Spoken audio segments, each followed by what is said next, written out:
ये 5, हर्षल, ये 5 क्यों लिख के आ रहा है तुम्हारे आगे?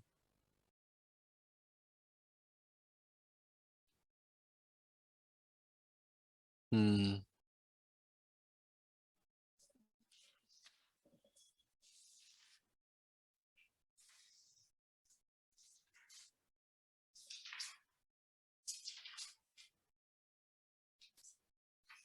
उसमें हम लोगों ने एक फॉर्मूला डिराइव कर लिया था, जो कि फॉर्मूला था अपेरेंट डेप्थ का।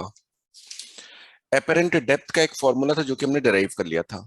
ठीक है, तो आज हम अभी हम लोग आगे चलेंगे। आगे हम लोग चलते हैं। अपेरेंट डेप्थ का हम लोगों ने फॉर्मूला डिराइव कर लिया है, तो उस पे बेस्ड हम लोग एक दो क्वेश्चन पहले कर लेते हैं, फिर आगे बढ़ते हैं।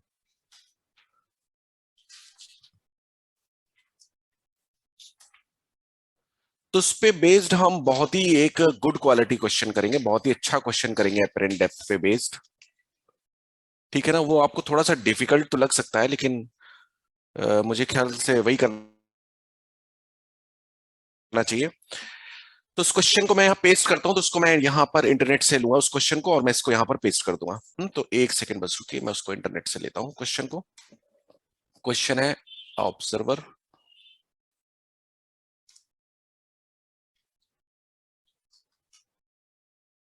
Can see through a pin hole. ये क्वेश्चन काफी अच्छी क्वालिटी का है, आप देखिए। मुझे इसका बस ये इतना पार्ट देना है। चलिए पूरे क्वेश्चन ले लेते हैं ऑप्शन सहित। आइए इसको सॉल्व करेंगे हम लोग।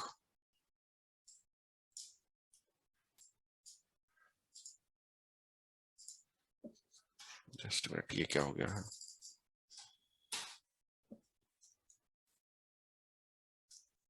2 मिनट रुकिए।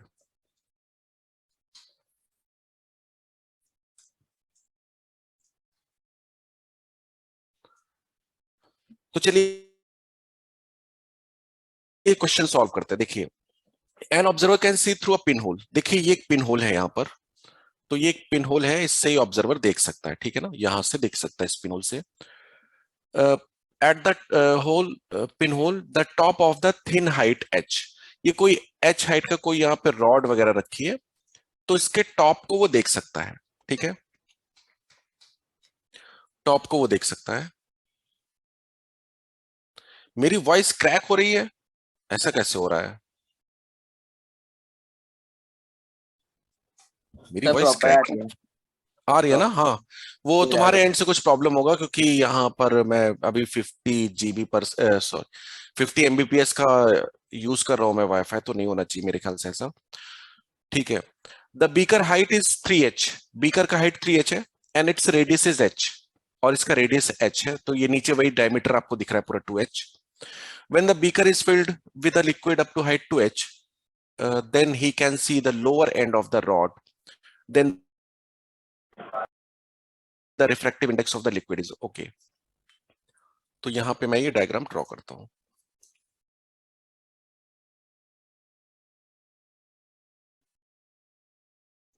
तो हम यहाँ पे एक रॉड ड्रॉ कर देते हैं।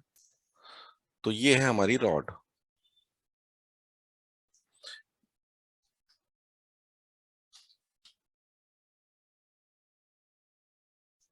ये हमारी रॉड। अच्छा, यहां पर एक पिन होल है।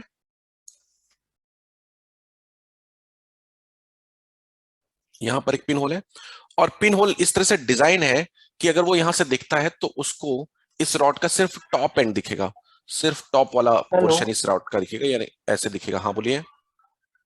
सर, हम लोग अपेरेंट डेप्थ के बाद डायरेक्ट क्वेश्चन से स्टार्ट कर रहे हैं। अपेरेंट डेप्थ के बाद डायरेक्ट क्वेश्चन क्यों स्टार्ट कर रहे हैं? सर लास्ट क्लास हमने अपेरेंट डेप्थ तक किया था, हाँ तो हाँ अभी सीधा क्वेश्चन कर रहे हैं। हाँ। तो okay sir, apparent depth thank you. आपने पढ़ा, तो आप सिर्फ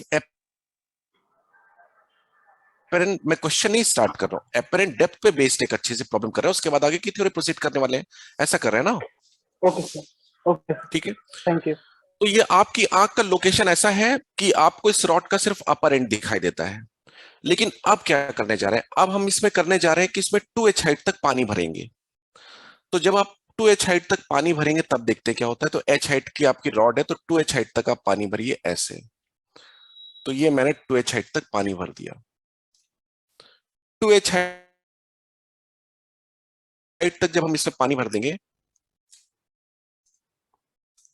सो ये है आपकी h हाइट, और ये भी h हाइट है, और अभी हमने 2h हाइट तक पानी भर दिया है। अभी सब इतना पानी हो गया है। तो ऑब्वियसली अब ये रे ऐसे तो नहीं जा रही होगी, ये तो पहले जा रही थी जब पानी नहीं भरा था, तब ये रे ऐसे जा रही थी स्ट्रेट। लेकिन अभी ये रे ऐसे नहीं जाने वाली है। अभी ये कहते हैं अब उसको उसी लोकेशन पे, उसकी आंख वहीं रहेगी जहां पहले थी, और पानी भरने की वजह से उसी लोकेशन पर उसको इस रॉड का लोअर एंड दिखने लगा है। तो लोअर एंड जानते हैं कैसे दिखने लगा है, ऐसे दिखने लगा है। लोअर एंड से जो रे जाएगी यहां पर ऐसे, लोअर एंड से एक रे ऐसे जाएगी, और ये रे यहां पर ऐसे बेंड हो जाएगी कि पिछली वाली रे के अलोंग हो जाएगी, जो पहले जो जा रही थी उसके अलोंग हो जाएगी। तो इसकी वजह से उसको उसी सिचुएशन पर, उसी जगह पर उसको लोअर एंड दिखाई देने लग जा रहा है। चलिए यहां पर एक नॉर्मल ड्रॉ कर लेते हैं हम लोग, दूसरे कलर से ड्रॉ कर लेते हैं।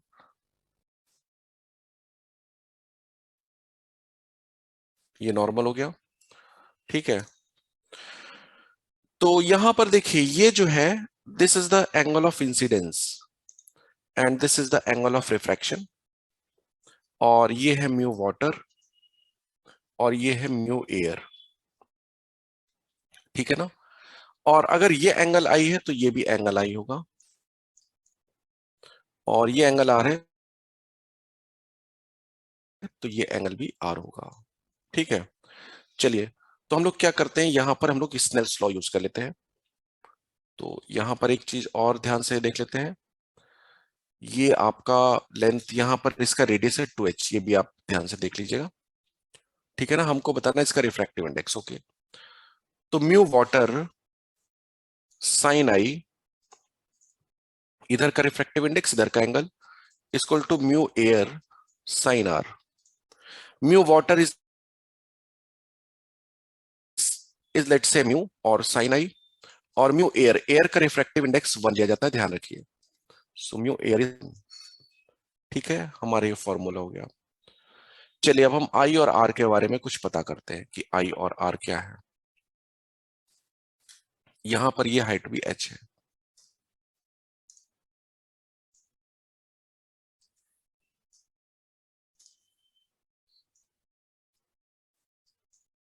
अब देखिए यहां पर दो ट्रायंगल, देखिए कौन से दो ट्रायंगल, देखिए मैं मार्क कर रहा हूं। एक ट्रायंगल ये, और एक ट्रायंगल ये दोनों ट्रायंगल मार्क कीजिए। इन दोनों ट्रायंगल में ये दोनों एंगल सेम है कि नहीं है, ऑब्वियसली सेम है, वो एक स्ट्रेट लाइन है ये व्हाइट वाली, तो ये दोनों एंगल सेम है। और साथ में ये हाइट इधर भी h है और ये इधर भी हाइट h है, ये देखिए। क्योंकि टोटल इसकी जो यहां पर बना था ना पिन होल था, वो 3h हाइट पर था, देखिए। तो h हाइट की रॉड हो गई, 2h हाइट तक पानी हो गया, तो h हाइट ही बच रहा है इधर पे। तो यानी ये साइड भी दोनों की सेम है, देखिए दोनों का एक एंगल बराबर हो चुका है और दोनों की एक साइड बराबर हो चुकी है, और साथ में ये एंगल दोनों में 90 डिग्री है। यानी दोनों ट्रायंगल के दो दो एंगल बराबर हो चुके हैं और एक साइड बराबर हो चुका है।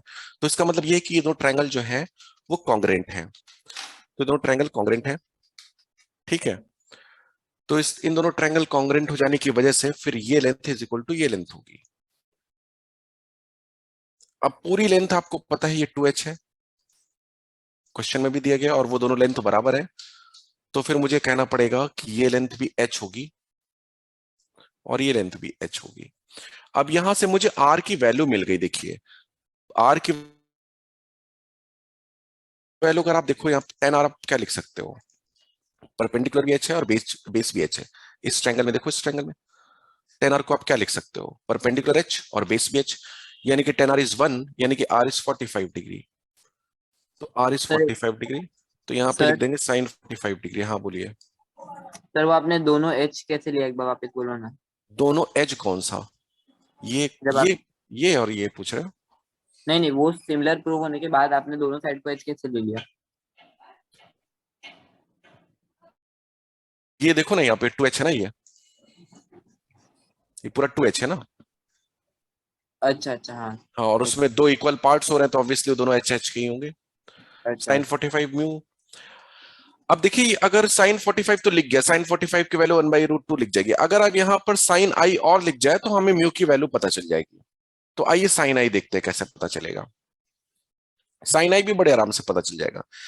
साइन आई के लिए आप क्या करो, ये करो, साइन आई इक्वल टू होता है परपेंडिकुलर ओवर हाइपोटेन्यूस। तो साइन आई के लिए आप ये ट्रायंगल लो, ये। तो ये ट्रायंगल जब आप लोगे तो इसमें परपेंडिकुलर तो हो जाएगा एच, और हाइपोटेन्यूस हो जाएगा ये ग्रीन वाली लाइन। अब ये ग्रीन वाली लाइन कैसे लिखी जाएगी, बड़े आराम से, इसका स्क्वायर प्लस इसका square and square root of the addition of both. तो इसका स्क्वायर हो जाएगा आपका 2h है ना, 4h स्क्वायर, फिर इसका स्क्वायर h स्क्वायर यानी कि 5h स्क्वायर, और इसका रूट रूट 5h। सो ये हो जाएगा perpendicular h over √5 times h, h gate cancelled, तो साइन आई इज 1/√5।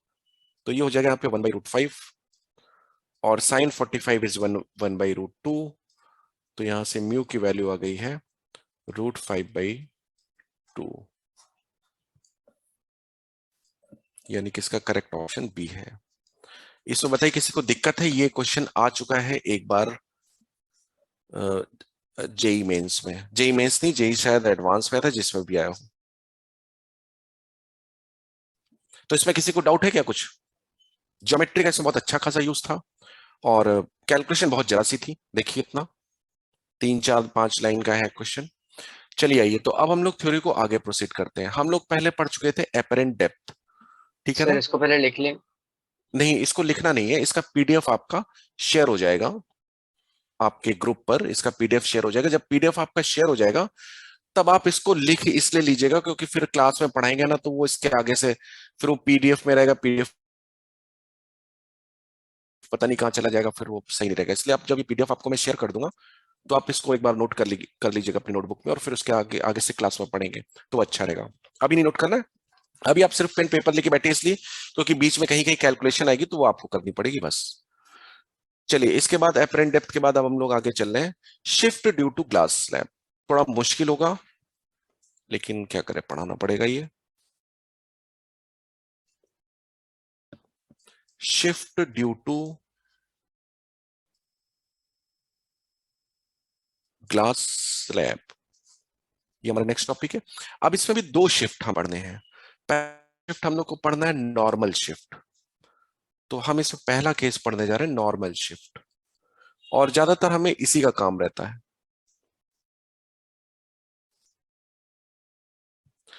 तो ये थोड़ा सा मुश्किल लगेगा, इसलिए थोड़ा आराम से देखते जाइए इसको। तो देखिए यहां पर हमारे पास एक ग्लास स्लैब है, इस तरह का एक समझ लीजिए क्यूब है हमारे पास ग्लास का, इस तरह से हमारे पास एक ग्लास का क्यूब है। यहां पर हम एक इस तरह से एक्सेस ड्रॉ कर देते हैं। अब क्या करते हैं, हम यहां पर एक ऑब्जेक्ट ले लेते हैं ओ। तो ये मैंने ग्रीन कलर का ऑब्जेक्ट ले लिया है ओ। इस ऑब्जेक्ट को हम इधर से देखने वाले हैं। अब हम देखेंगे, इसको लोकेट करेंगे कि हमें कहां पर दिखने वाला है। चलिए, तो अब क्या करेंगे, एक रे हम ऐसे ड्रॉ करेंगे यहां पर, ये रे ऐसे जाएगी, देखिए बिल्कुल व्हाइट पे जा रही है, ये इसको नॉर्मली हिट करेगी। नॉर्मली हिट करने का मतलब जीरो एंगल ऑफ इंसिडेंस होगा, क्योंकि एंगल ऑफ इंसिडेंस हमेशा नॉर्मल से मेजर किया जाता है ना, तो जीरो एंगल ऑफ इंसिडेंस, तो जीरो एंगल ऑफ रिफ्रैक्शन भी, तो ये और आगे चली जाएगी। फिर एक इंटरफेस आई, फिर एंगल ऑफ इंसिडेंस कितना है, 0, क्योंकि नॉर्मल से देखा जाता है ना एंगल ऑफ इंसिडेंस, तो एंगल ऑफ रिफ्रैक्शन भी 0। तो यानी कि ये रे फिर ऐसे चली जाएगी, ये आपकी एक रे आपकी ऐसी हो गई, चली गई, ठीक है। इसमें डबल एरो बना देते हैं। आइए दूसरी रे देखते हैं कैसे जाएगी। एक दूसरी रे किसी एंगल पे लीजिए ऐसे, ले ली मैंने यहाँ पर। अब यहाँ पर क्या होगा, इसको जानने के लिए यहाँ नॉर्मल ड्रॉ करना पड़ेगा, तो मैं यहाँ पे नॉर्मल ड्रॉ कर देता हूं। तो ये हमारा नॉर्मल हो गया। अब देखिए ये रे जो है वो ऐसे जाने वाली थी, ये रे बिल्कुल ऐसे सीधे जाने वाली थी, इस तरह से जाने वाली थी, ऐसे जाने वाली थी। लेकिन अब ये डेंसर मीडियम, हेलो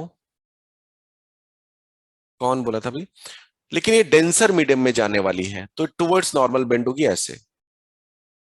देखिए फिर से मैं कर रहा हूं, ये रे ऐसे जाने वाली थी स्ट्रेट, लेकिन मीडियम जो है डेंसर आ गया, क्योंकि बाहर एयर है और अंदर ग्लास है, तो डेंसर मीडियम आ गया, तो टुवर्ड्स नॉर्मल बेंड होगी ये ऐसे। तो टुवर्ड्स नॉर्मल बेंड होकर ये कुछ इस तरह से जाएगी, तो ये रे ऐसे जाएगी। ठीक है, लेकिन वही मैं इसको पीछे से ड्रॉ करूंगा थोड़ा, क्योंकि आपको पता है मैं डायग्राम ऐसे ही ड्रॉ करते हैं लोग पीछे से थोड़ा, ये ऐसे बेंड हो जाएगी। अब इसको मैं थोड़ा इस तरह कर देता हूं, डॉटेड।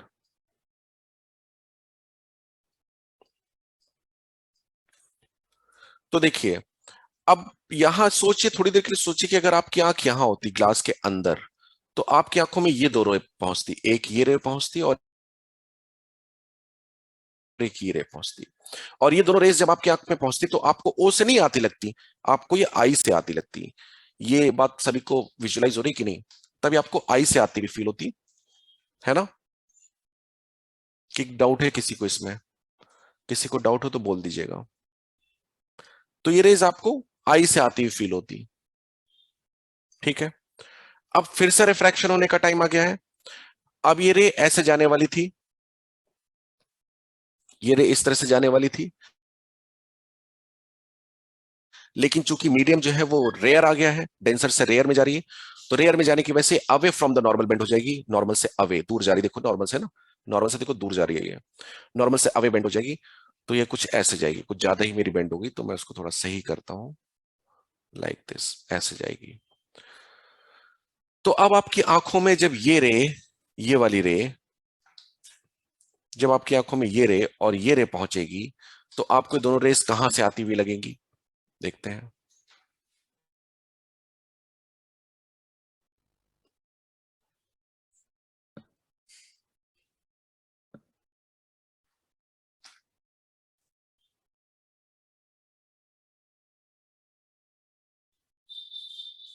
तो ये आपको यहां से आती हुई लगेंगे, इसको डॉटेड कर देते हैं।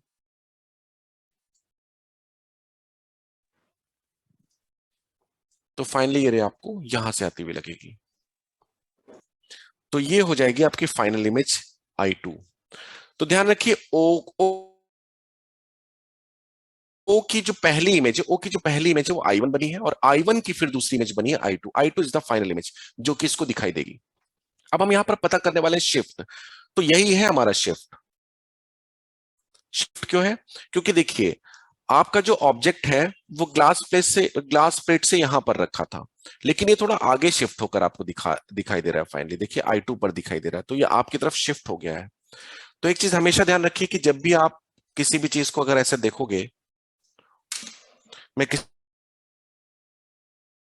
भी ऑब्जेक्ट को देखूंगा ऐसे इस तरह से, और मैं अगर उसके बीच में एक ग्लास प्लेट ले आऊंगा, एक ग्लास प्लेट अगर मैं बीच में ले आऊंगा, तो ग्लास प्लेट की वजह से मुझे वो थोड़ा आगे दिखाई देने लगेगा, शिफ्ट हो जाएगा उसमें। इसी को बोलते हैं शिफ्ट। तो इसी शिफ्ट की वैल्यू हम पता करेंगे। तो सबसे पहले मुझे ये बताइए कि आपको ये डायग्राम समझ में आया कि नहीं आया। Yes sir. ठीक है, अब आइए हम इसमें सारी वैल्यूज देखते हैं। देखिए इस ग्लास प्लेट की जो थिकनेस है वो टी है, बाहर म्यू एयर है, म्यू एयर का रिफ्रैक्टिव इंडेक्स आपको पता है कि वो लिखा जाता है 1, और इधर भी म्यू एयर है, और यहां पर अंदर पे म्यू ग्लास है। आइए तो सारी वैल्यूज लिखते हैं हम लोग यहां पर। एज्यूम कर लीजिए कि हमारा जो ओ है वो यहां से एक्स डिस्टेंस पे है, ऐसा एज्यूम कर लीजिए। तो हमारा ये जो ओ है ये एक्स डिस्टेंस पे है। ठीक है, ओ एक्स डिस्टेंस पे है, तो हमारा I1 कितनी डिस्टेंस पे हो जाएगा, हमारा I1 हो जाएगा इतनी डिस्टेंस पे।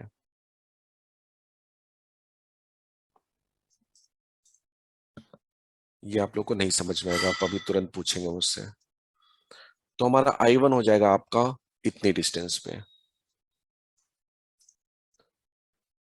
x into mu g by mu ए।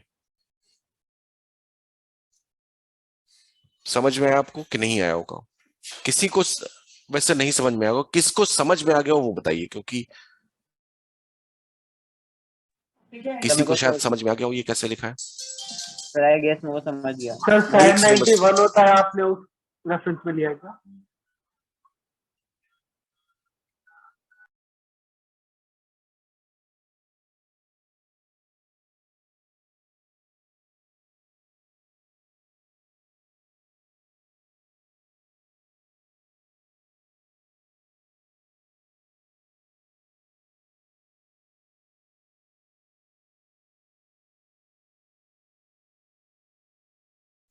तो जो है क्या कहते हैं ये कैसा है ये मैं बताता हूँ। हाँ, किसको समझ में आ गया, कौन कह रहा है?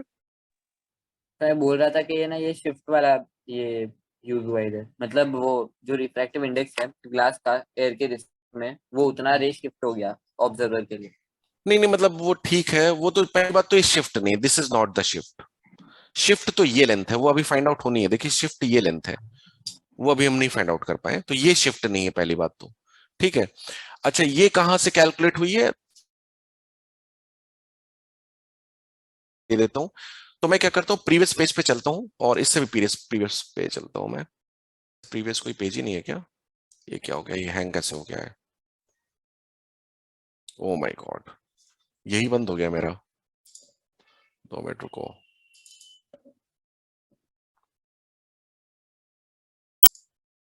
डॉक्यूमेंट,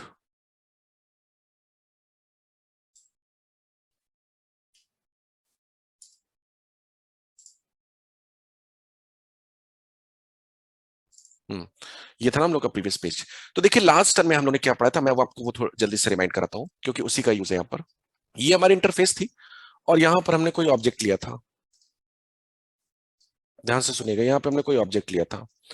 तो हमारी रे, एक रे तो ऐसे चली गई थी सीधी स्ट्रेट, याद करिए। दूसरी रे को हमने ऐसे भेजा था, यहाँ पे ऐसे हमने नॉर्मल ड्रॉ किया था, और ये रेयर मीडियम में जा रही थी तो ऐसे बेंड हो गई थी अवे फ्रॉम द नॉर्मल। ठीक है।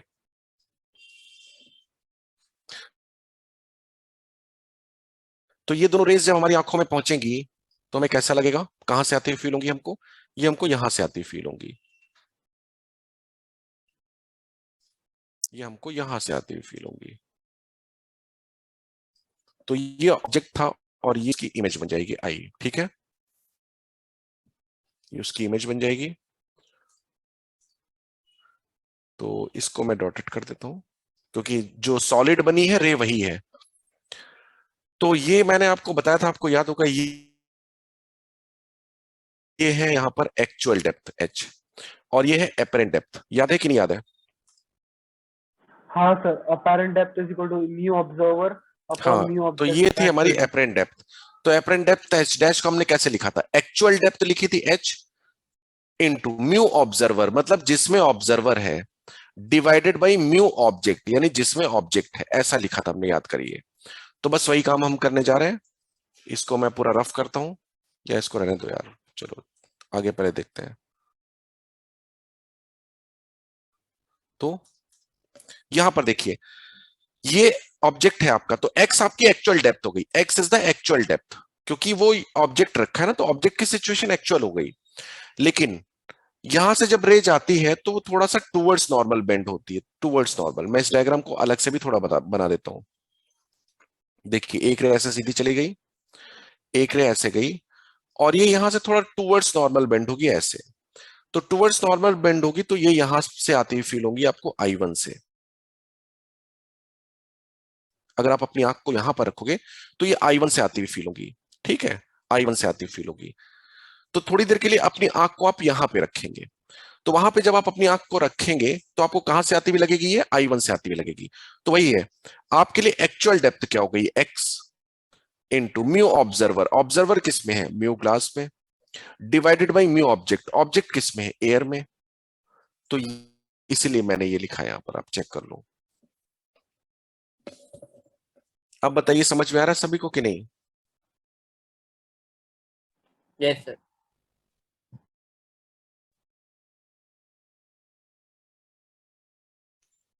ध्यान रहे, अभी मैंने पहला रिफ्रैक्शन डील किया है, पहला रिफ्रैक्शन जो कि इस सरफेस से हुआ है वो रिफ्रैक्शन अभी डील किया गया है। यानी अभी I1 इमेज के बारे में ही बात की गई है, अभी दूसरा वाला रिफ्रैक्शन ये डील नहीं किया गया है। ये यानी कि I2 के बारे में अभी कुछ भी बात नहीं की गई है आपसे। तो बताइए आपको समझ में आया ये कि नहीं आया? तो लगता है मुझे सबको समझ में आ गया है। ठीक है, यस सर। अब क्या है कि अभी O को भूल जाओ, ओ का अब कोई काम नहीं बचा। अब ये जो सरफ है, ये वाली जो सरफेस है, इस सरफेस के लिए I1 एक ऑब्जेक्ट बन गया, क्योंकि इस सरफेस पे रे I1 से सीधे आ रही, देखिए सीधे I1 से आ रही है। तो इस सरफेस पे रे सीधे I1 से आ रही है, तो इस सरफेस के लिए अब I1 ऑब्जेक्ट हो गया है, और इस सरफेस के लिए ये इमेज हो गया है, क्योंकि इस सरफेस ने फाइनली ऐसे रे को बेंड कर दिया और फाइनल इमेज यहीं पर बनाई है। तो अब हम जो रिफ्लेक्शन डील करने जा रहे हैं, इस सरफेस के लिए ये इमेज है और ये ऑब्जेक्ट है। ठीक है,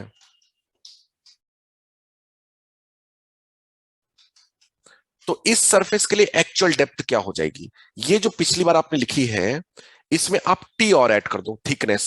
क्यों? क्योंकि इस सरफेस से अब सारी डिस्टेंसेस ली जाएंगी ना, तो इसमें टी और ऐड कर दो।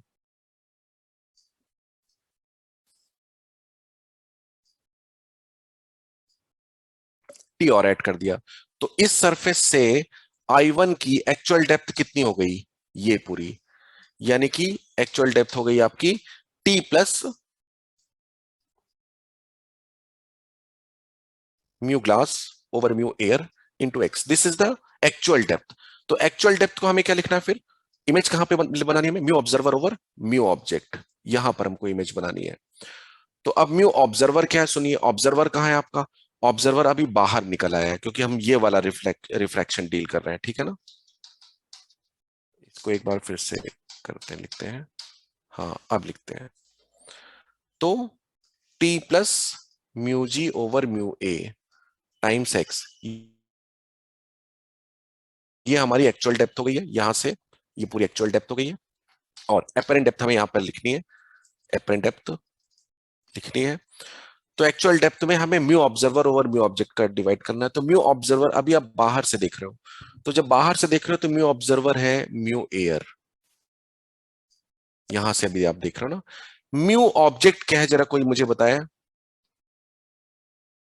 ध्यान रहे, सर वो I1 है, भी एयर ही है। हाँ क्योंकि I1 है आपका ऑब्जेक्ट, है ना। तो I1 तो एयर में है, तो इसको हम लोग लिखेंगे वो दोनों म्यू कैंसिल हो जाएंगे। ग्लास, म्यू ग्लास लिखेंगे। I1 इज द ऑब्जेक्ट, और I1 ऑब्जेक्ट के लिए मैं म्यू ग्लास लिख रहा हूं। काफी अजीब लग रहा होगा आपको, क्योंकि I1 तो एयर में है, तो मैं ग्लास कैसे लिख रहा हूं यार। लेकिन सही है कि ग्लास लिखा जाएगा वहां पे।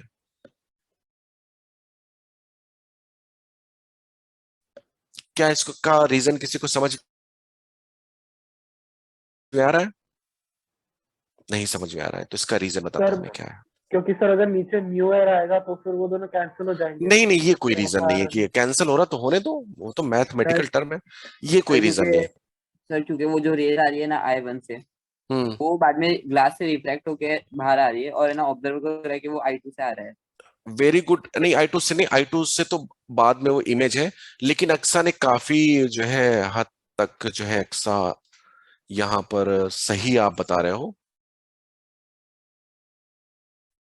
मैं इसको नेक्स्ट पेज में कॉपी पेस्ट करता हूं और मैं आपको वहां पे दिखाता हूं कि जरा एक्चुअली में क्या हो रहा है। मैं इस डायग्राम को थोड़ा बड़ा कर देता हूं, रुकिए। देखिए, I1 ऑब्जेक्ट, ये रिफ्रैक्शन डील हो रहा है। कौन सा रिफ्रैक्शन डील हो रहा है? ये वाला। इसमें रे ऐसे आ रही है,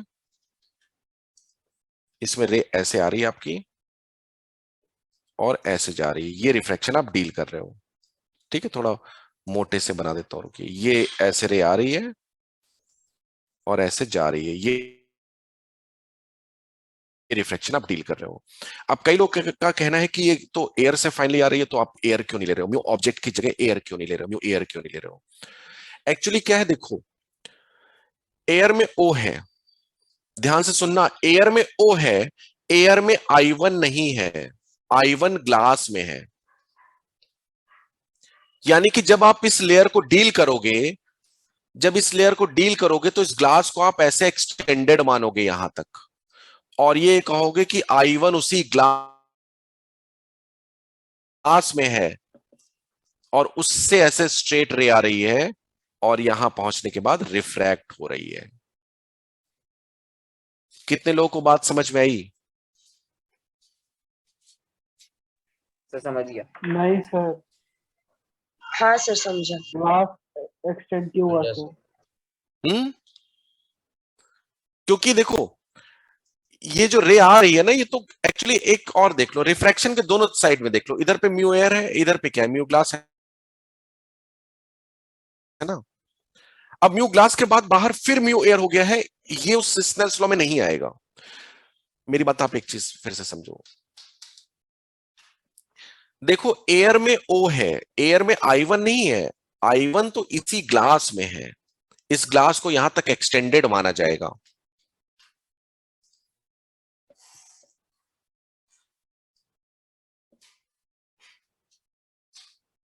क्योंकि I1 क्यों ग्लास में है, इसका मैं आपको बताता हूं क्यों I1 ग्लास में, ये मैं आपको रीजन बताता हूं।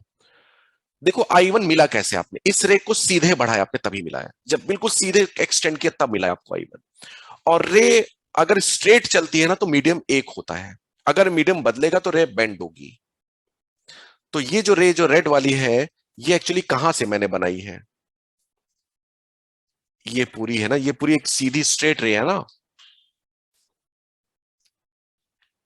देखिए क्या ये रे बेंड हुई है कि नहीं बेंड हुई है, नहीं बेंड हुई, ये स्ट्रेट वाली है ना।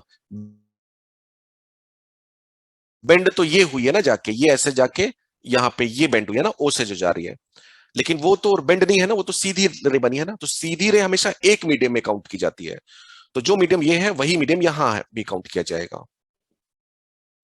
तो ये ध्यान रखिए कि I1 आपकी दिख भले रही है आपको I1 वहां पर एयर में, लेकिन I1 आपकी किस में कंसीडर की जाएगी, ग्लास में। और सिमिलरली I2 भी आपकी ग्लास में ही कंसीडर की जाएगी, I2 भी, वो भले ही वो भी एयर में बन रही है, क्योंकि देखिए वो ग्लास वाली रे को एक्सटेंडेड करने पे मिल रही है वो, तो वो भी ग्लास में ही कंसीडर की जाएगी। ये एयर में कंसीडर की जाएगी, ऑब्जेक्ट है और यहां से रे जा रही है और यहां से बेंड हो रही है रे, तो बेंड जहां से होती है वहां से मीडियम चेंज होता है। तो अगर इस रे को ऑब्जर्व करोगे तो आपको बोलना पड़ेगा कि भाई ग्लास यहां खत्म हो गया है और एयर चालू हो गई, क्योंकि तभी इस रे को बेंड होता हुआ आप बोल पाओगे। और ये रे बेंड नहीं हो रही है तो आपको बोलना ही पड़ेगा कि ग्लास यहां तक एक्सटेंडेड है। अभी किसको समझ में आई, किसको नहीं समझ में आई मेरी बात?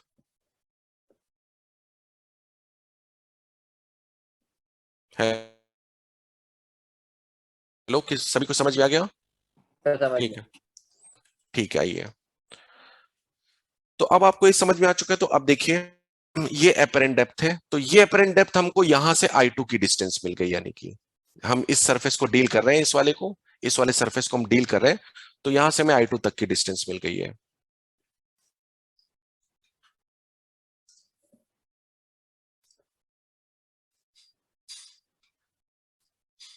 यानी हमें ये डिस्टेंस मिल गई I2 तक की, ये।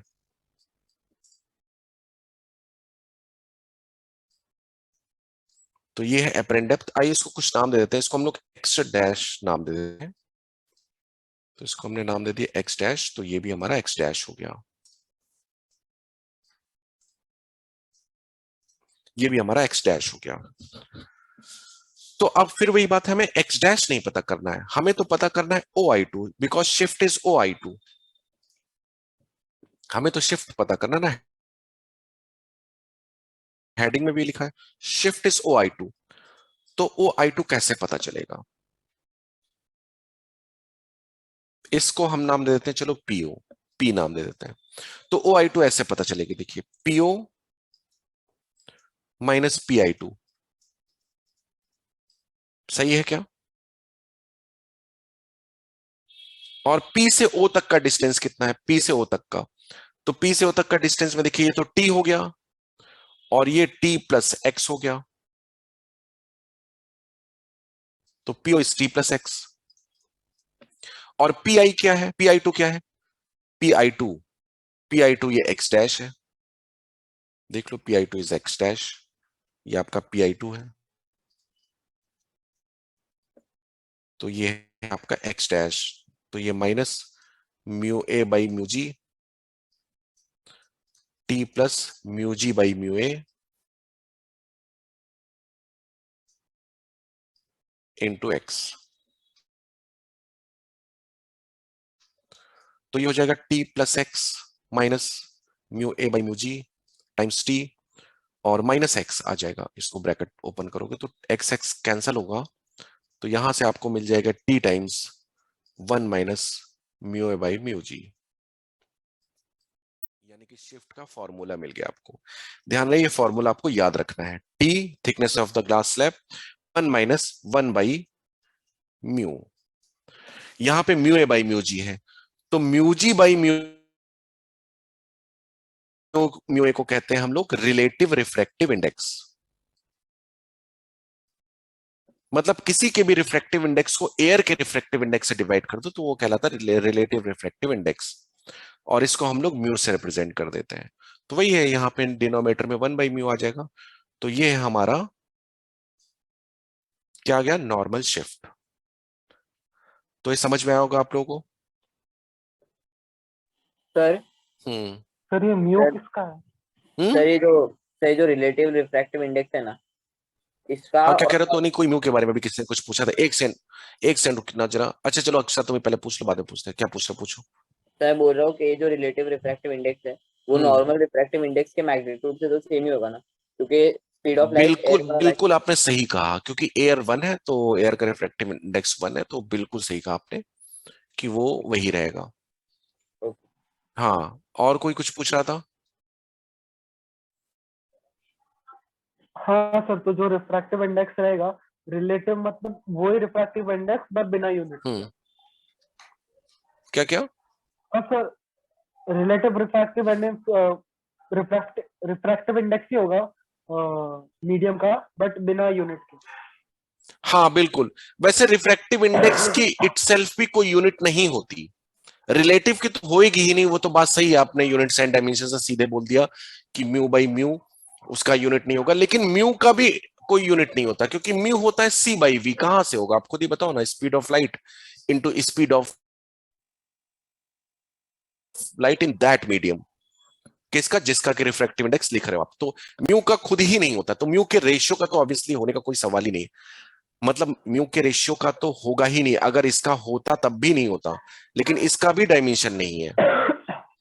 सर हाँ जो शिफ्ट है हम्म, T1 माइनस 1 बाई यू, उसमें यू कौन सा है? ये यू नहीं, ये म्यू है, इसको म्यू बोलते हैं, हाँ म्यू सर, इज वो द म्यू, वही हाँ किसका म्यू है? ये ग्रीक लेटर है, ग्रीक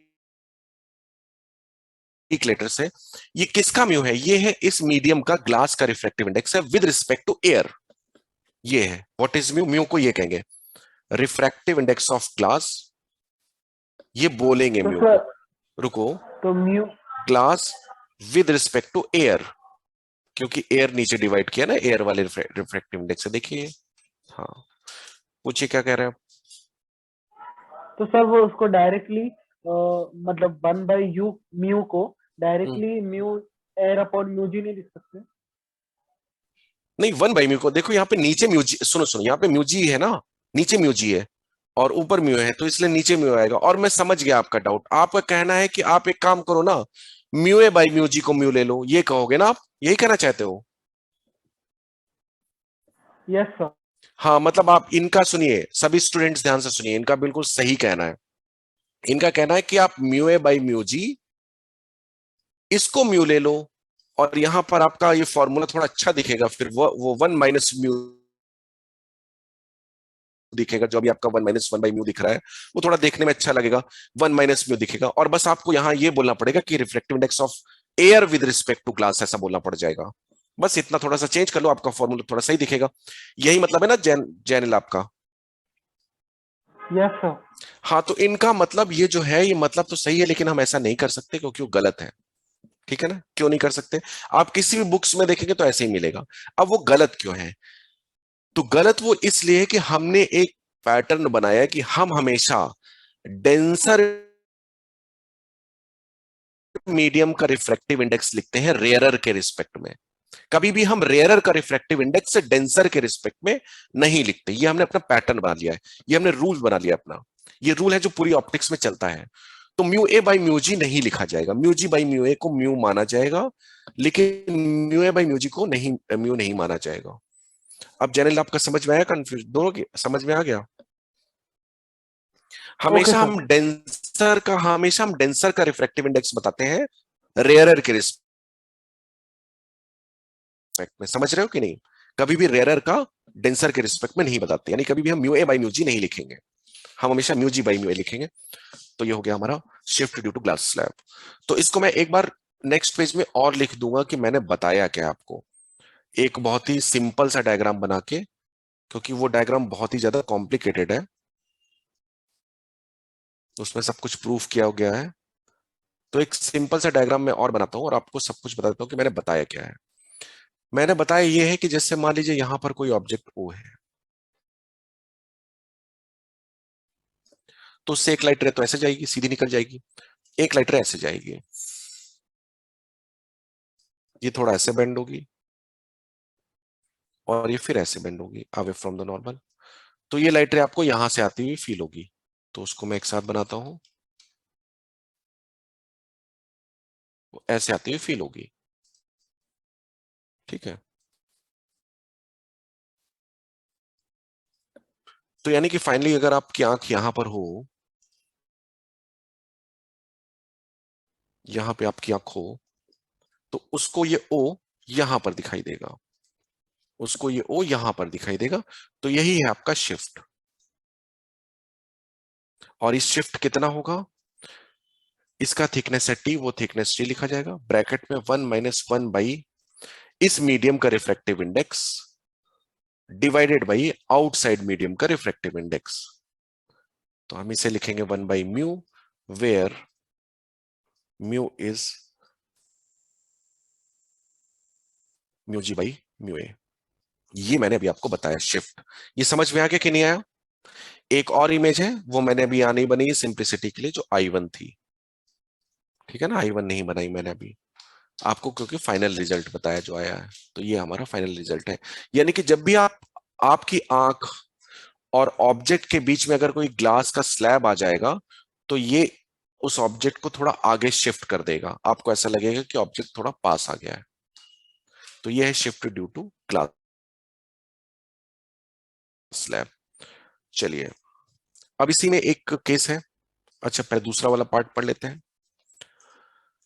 तो ये था नॉर्मल शिफ्ट। दूसरा है हमारा लेटरल शिफ्ट।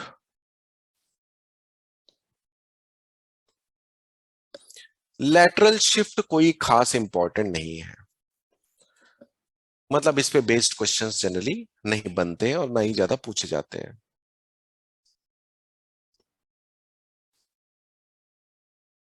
तो लेटरल शिफ्ट क्या है, ये कोई रे है, लाइट रे, ये ऐसे इस पे फॉल की, इस तरह से फॉल की, यहां पे एक नॉर्मल ड्रॉ कर देते हैं, ये नॉर्मल ड्रॉ हो गया। ये रे थोड़ा सा टुवर्ड्स नॉर्मल बेंड हो जाएगी, क्योंकि पहले तो ऐसे जाने वाली थी ये, लेकिन अब डेंसर मीडियम आ गया है तो इसलिए टुवर्ड्स नॉर्मल बेंड हो जाएगी और ये ऐसे जाएगी। फिर यहां पर एक नॉर्मल ड्रॉ कर दीजिए, ऐसे। ये रे आपकी ऐसे जाने वाली थी, लेकिन चूंकि मीडियम अभी रेयर हो गया है, रेयर मीडियम में आ गया, तो away from the normal bend हो जाएगी, तो ये रे ऐसे चली जाएगी। अब क्या करिए, जो पहले वाली री है इसको थोड़ा एक्सटेंड करिए आगे ऐसे,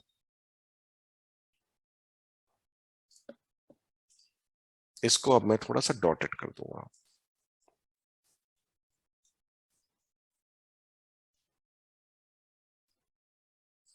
ये है थिकनेस टी, इसका रिफ्रैक्टिव इंडेक्स है म्यू ग्लास, बाहर रिफ्रैक्टिव है इंडेक्स है म्यू एयर। तो देखिए रे ऐसे आ रही थी और ऐसे जाने वाली थी, लेकिन इस ग्लास स्लैब की वजह से ऐसे जा रही है। तो आप देखो यहां पर ये मैं कहूंगा कि ये जो डिस्टेंस है, ये इतना, ये रे लैटरली डिस्प्लेस हो गई है। रे ऐसे जा रही थी आपकी, इस तरह से रे जा रही थी आपकी, सॉरी ऐसे रे जा रही थी ना आपकी, इस तरह से, क्या कहते हैं, ऐसे रे जा रही थी, तो ऐसे रे जा रही थी, थोड़ा लैटरली डिस्प्लेस होके जा रही है, ये लैटरल डिस्प्लेसमेंट है। इतना लेटरल डिस्प्लेसमेंट होगा, यही लेटरल डिस्प्लेसमेंट हम लोग पता करेंगे। तो लेट्स से ये लेटरल डिस्प्लेसमेंट है एल, तो ये एल पता करेंगे। कैसे पता करेंगे? बहुत आसानी से पता चल जाएगा। ये यहां पर एक और लाइन ड्रॉ करते हैं, ये भी एल ही है ऑब्वियसली, तो ये भी एल है। चलिए यहां पर ये एंगल होगा आई और ये एंगल होगा आर, इंसिडेंट और रिफ्लेक्शन एंगल। और ये एंगल भी होगा आर, क्योंकि ये दोनों तो आप देख ही रहे हो अल्टरनेट एंगल है। और ये एंगल जब आर होगा तो ये वापस आई हो जाएगा। ये चीज किसी को बतानी पड़ेगी, ये सबको समझ में आ गई।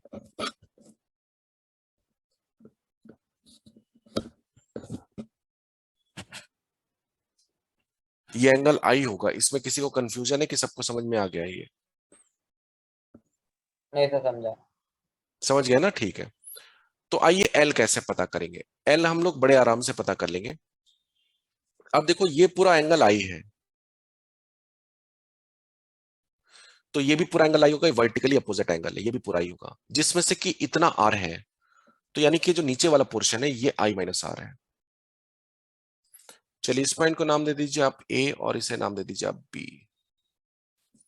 अब यहां पर आप क्या करिए, हमें एल पता करना है तो हम साइन का यूज करेंगे, sine of i minus r, क्योंकि sine of i minus r करने पर आपका एल आ जाएगा, l over A B, perpendicular over hypotenuse. Equation number 1। अब ए बी को किसी और तरह से पता करते हैं, तो उसको पता करने के लिए हम क्या करते हैं, इसको थोड़ा आगे एक्सटेंड कर देते हैं ऐसे। अब जो है इस ट्रायंगल में हम इस ट्रायंगल में चलेंगे और इस ट्रायंगल में हम लिख देंगे यहाँ पे टेन आर। तो टेन आर जब उस ट्रायंगल में लिखेंगे तो ये आएगा परपेंडिकुलर, नहीं टेन आर नहीं लिखेंगे, यहाँ पे हम लिखेंगे cos R.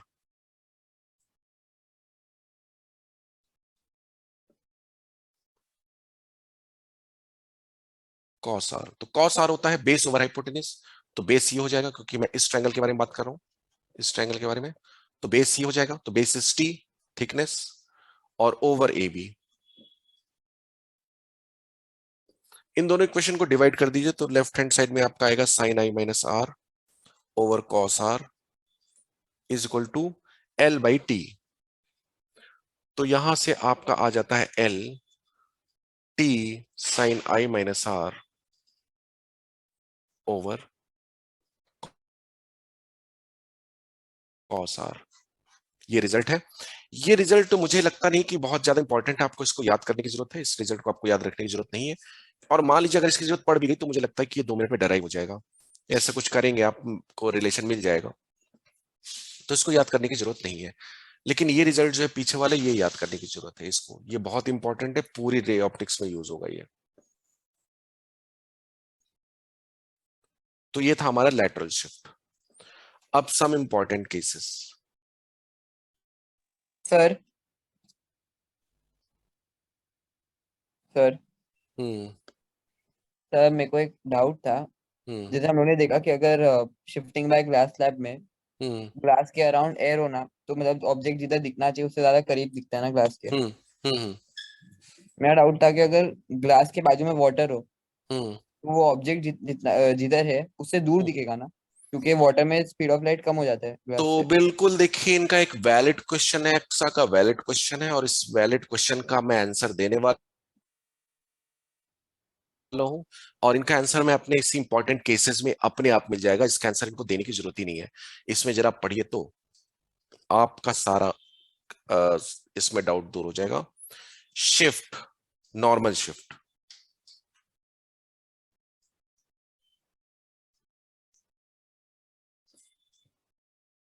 Due to multiple multiple glass की मल्टीपल स्लैब्स। देखिए अब हम बहुत सारे स्लैब्स लगा देंगे, बहुत सारे स्लैब्स लगा देंगे अब हम। एक स्लैब, थिकनेस भी सबके अलग अलग रखेंगे, किसी की ज्यादा, किसी की कम, किसी की काफी कम, किसी की बहुत ज्यादा। ये सबकी अलग अलग थिकनेस है। इसकी थिकनेस हमने रख दी T1, इसकी थिकनेस रख दी हमने T2, इसकी थिकनेस रख दी हमने T3, इसकी थिकनेस T4, इसकी थिकनेस T5। रिफ्रैक्टिव इंडेक्स भी सबका अलग अलग रख देंगे। इसका रिफ्रैक्टिव इंडेक्स mu1, इसका रिफ्रैक्टिव इंडेक्स mu2, इसका रिफ्रैक्टिव इंडेक्स mu3, इसका रिफ्रैक्टिव इंडेक्स mu4, इसका रिफ्रैक्टिव इंडेक्स mu5। तो अक्सर जो आप कह रहे हो कि ग्लास स्लैब के बगल में वाट पानी भरा हुआ है, तो वो समझ लो कि पानी का एक और स्लैब रखा हुआ है। नहीं समझ गए? समझा समझा। हाँ, तो वो आपका जो आप जो जिस चीज के बारे में बात कर रहे हो वो इसी केस में फॉल कर रही है। अब यहां पर हम क्या करते हैं, यहां पर हम ये एक अपनी हेल्प के लिए लाइन ड्रॉ कर देते हैं। अच्छा, ये आप लोग की पहली ऑनलाइन क्लास है कि कोई ऑनलाइन क्लास आप लोग की हो चुकी है इससे पहले? तो आलोक सर का हुआ है फिर। आलोक सर की क्लास पहली है कब? लेकिन इसके पहले हमारी ईयर क्या क्या? सर इसके पहले हमारा ईयर क्लास था। अच्छा अच्छा। हाँ, तुम्हारी आवाज क्रैक हो रही थी, तो मुझे लगता है इसी तरह तुम्हारे इंटरनेट का थोड़ा इश्यू है, तो इसी वजह से तुम्हें मेरी भी आवाज इसी वजह से क्रैक लग रही है। चलिए ठीक है। ये देखिए, ये यहां पर मैंने एक ऑब्जेक्ट रख दिया है और ये डिस्टेंस आप मान लीजिए x है। तो ये डिस्टेंस आप मान लीजिए कि ये डिस्टेंस x है।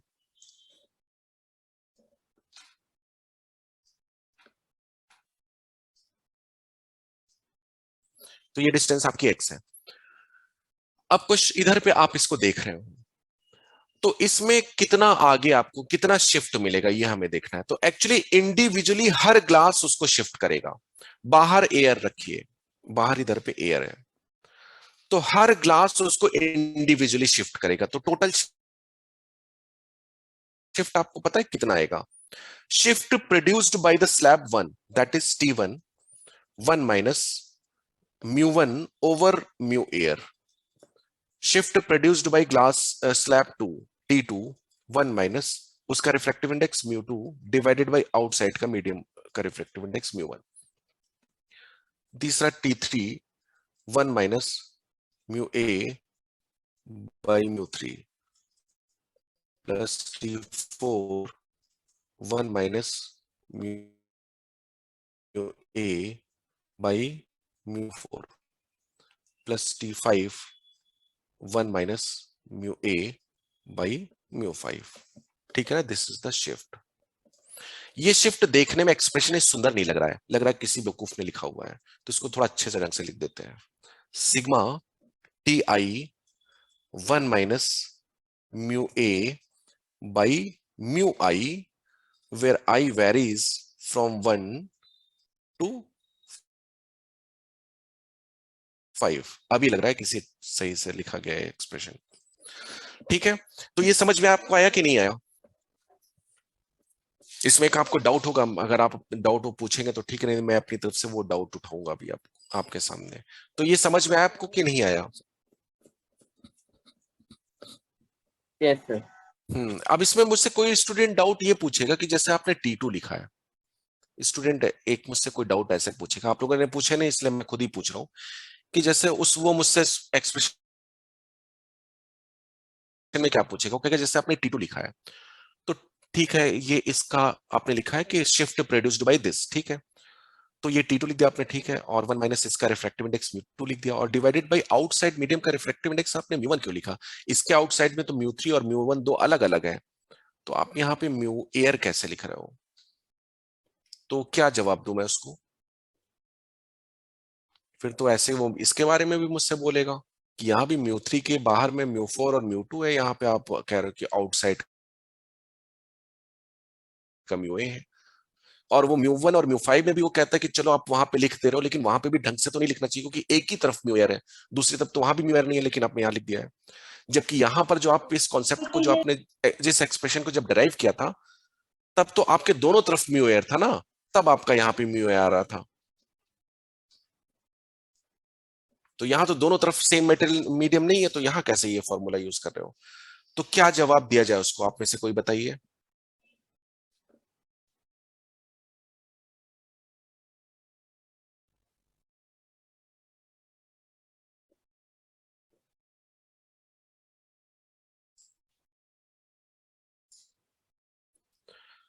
तो उसको ये जवाब दिया जाएगा। मतलब आप लोगों में से किसी को नहीं पता ये चीज, चलिए, तो उसको ये जवाब दिया जाएगा। देखिए क्या जवाब दिया जाएगा, उसको एक दूसरा डायग्राम बनाया कि दिखाया जाएगा। मेरे पास इस डायग्राम के लिए जगह कम बच रही है, चलिए ठीक है मैं यही बना देता हूं।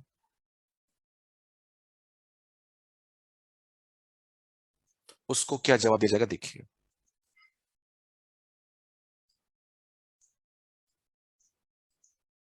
मुझे लगता है यहाँ तो 4-5 स्लैब बनेंगे भी नहीं, मुझे थोड़े पतले पतले बनाने पड़ेंगे क्योंकि जगह कम है।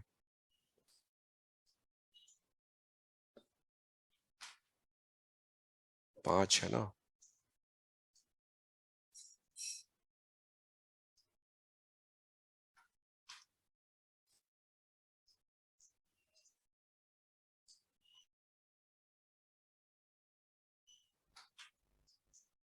उसको मैं कहूंगा कि ये दोनों एक ही हैं। आप इन स्लैब को चाहो तो टच करा के रख दो, चाहे ऐसे थोड़ा थोड़ा बीच में गैप रख बना के रख दो। अब अगर ऐसे थोड़ा बीच में गैप बना के लिखोगे तब तो ये क्वेश्चन लिखोगे ना, कि तब भी नहीं लिखोगे एक क्वेश्चन। हाँ सर, तब लिखेंगे। हाँ, तो अब उसको ये बता दो कि एक्चुअली इन दोनों में कोई फर्क नहीं है, दोनों सेम है, ये दोनों सेम है।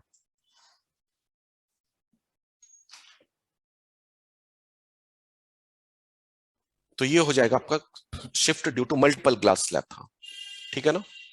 सर हाँ सर मुझे ये वाला लॉजिक समझा नहीं एयर का। क्या, ये मल्टीपल क्लासेस में वो न्यू एयर के सर। मतलब आपको ये नहीं समझ में आया जो अभी ये बता रहा हूं, नहीं। कि ये नहीं समझ में आया। हाँ सर वो उसमें आपको न्यू एयर क्यों लिखा आपने? वो अगर न्यू 3 ले रहे हो तो न्यू 2 और न्यू 4 होना चाहिए। नहीं तो मैं इसलिए लिखा क्योंकि मैं बता रहा हूं ये दोनों केसेस सेम ही हैं। फिर शायद आपको ये कंफ्यूजन होगा कि दोनों केस भी क्यों सेम है। हाँ सर क्यों सेम है? तो ये सेम जो है ना, आपको स्ट्रेट फॉरवर्ड बताया जा रहा है, स्ट्रेट फॉरवर्ड आपको बताया जा रहा है कि सेम है। सुनिएगा मेरी बात बहुत ध्यान से, स्ट्रेट फॉरवर्ड बिल्कुल आपको बता दिया गया कि सेम है। अब आपको अगर इस पे यकीन नहीं होता कि सेम है तो फिर एक ही तरीका है, आपको चेक करना पड़ेगा। तो आप कहें तो आपको चेक करवा देते हैं हम। जिस चीज पे डाउट हो उसको चेक कर लेते हैं। तो चलो चेक कर लेते हैं हम लोग।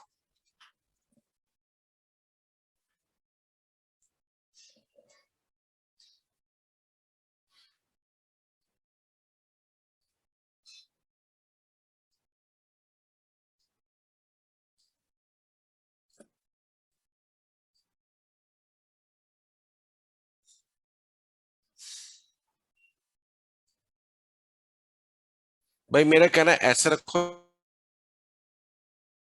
या ऐसे रखो या ऐसे रखो, कोई फर्क नहीं पड़ता, ठीक है ना। दोनों इस तरह से रखने पे कोई फर्क नहीं पड़ता। तो अगर आपको इस पे यकीन नहीं होता तो आपको चेक करना पड़ेगा, ठीक है।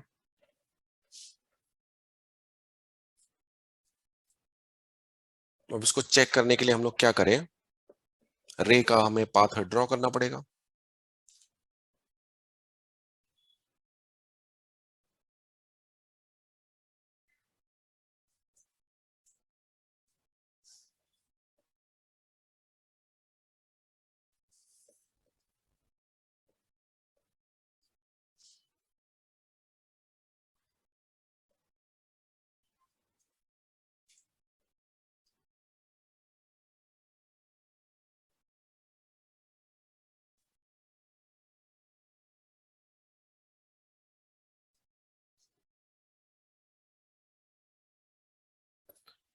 अब देखिए ध्यान से सुनिएगा, जैसे ये मान लीजिए म्यू 1 है, ये मान लीजिए म्यू 2 है, ये मान लीजिए ये भी म्यू 1 है म्यू 2, बस वही डायग्राम है, बस दोनों को पास पास रखा गया। अब यहां पर मान लो एक मैंने ऐसे करा और ऐसे करा। देखो ये एंगल अगर आर है तो ये एंगल आर होगा कि नहीं होगा, मुझे बताएं। होगा। हाँ सर। और ये θ1 होगा कि नहीं होगा। और ये यस सर। θ2, ये θ2 ले लेता हूं, चलो ले लिया ऐसे। चलो इसमें स्नेल्स लॉ लगाओ, बीच में एयर है, इधर भी एयर है, इधर भी एयर है, बीच में स्नेल्स लॉ लगाओ, क्या आएगा। Mu 1 sine θ1 is equal to mu air sine r. ये मैंने इसमें स्नेल्स लॉ लगाया, सही लगाया कि नहीं लगाया बताइए मैंने? Yes sir. चलिए अब इधर पे स्नेल्स लॉ अप्लाई करते हैं। Mu air sine r is equal to mu 2 sine theta 2। सही है ये भी? हाँ अब इसकी वैल्यू उठाकर इसमें डाल दो,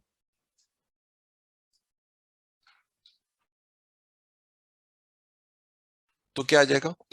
mu 1 sine theta 1 is equal to mu 2 sine theta 2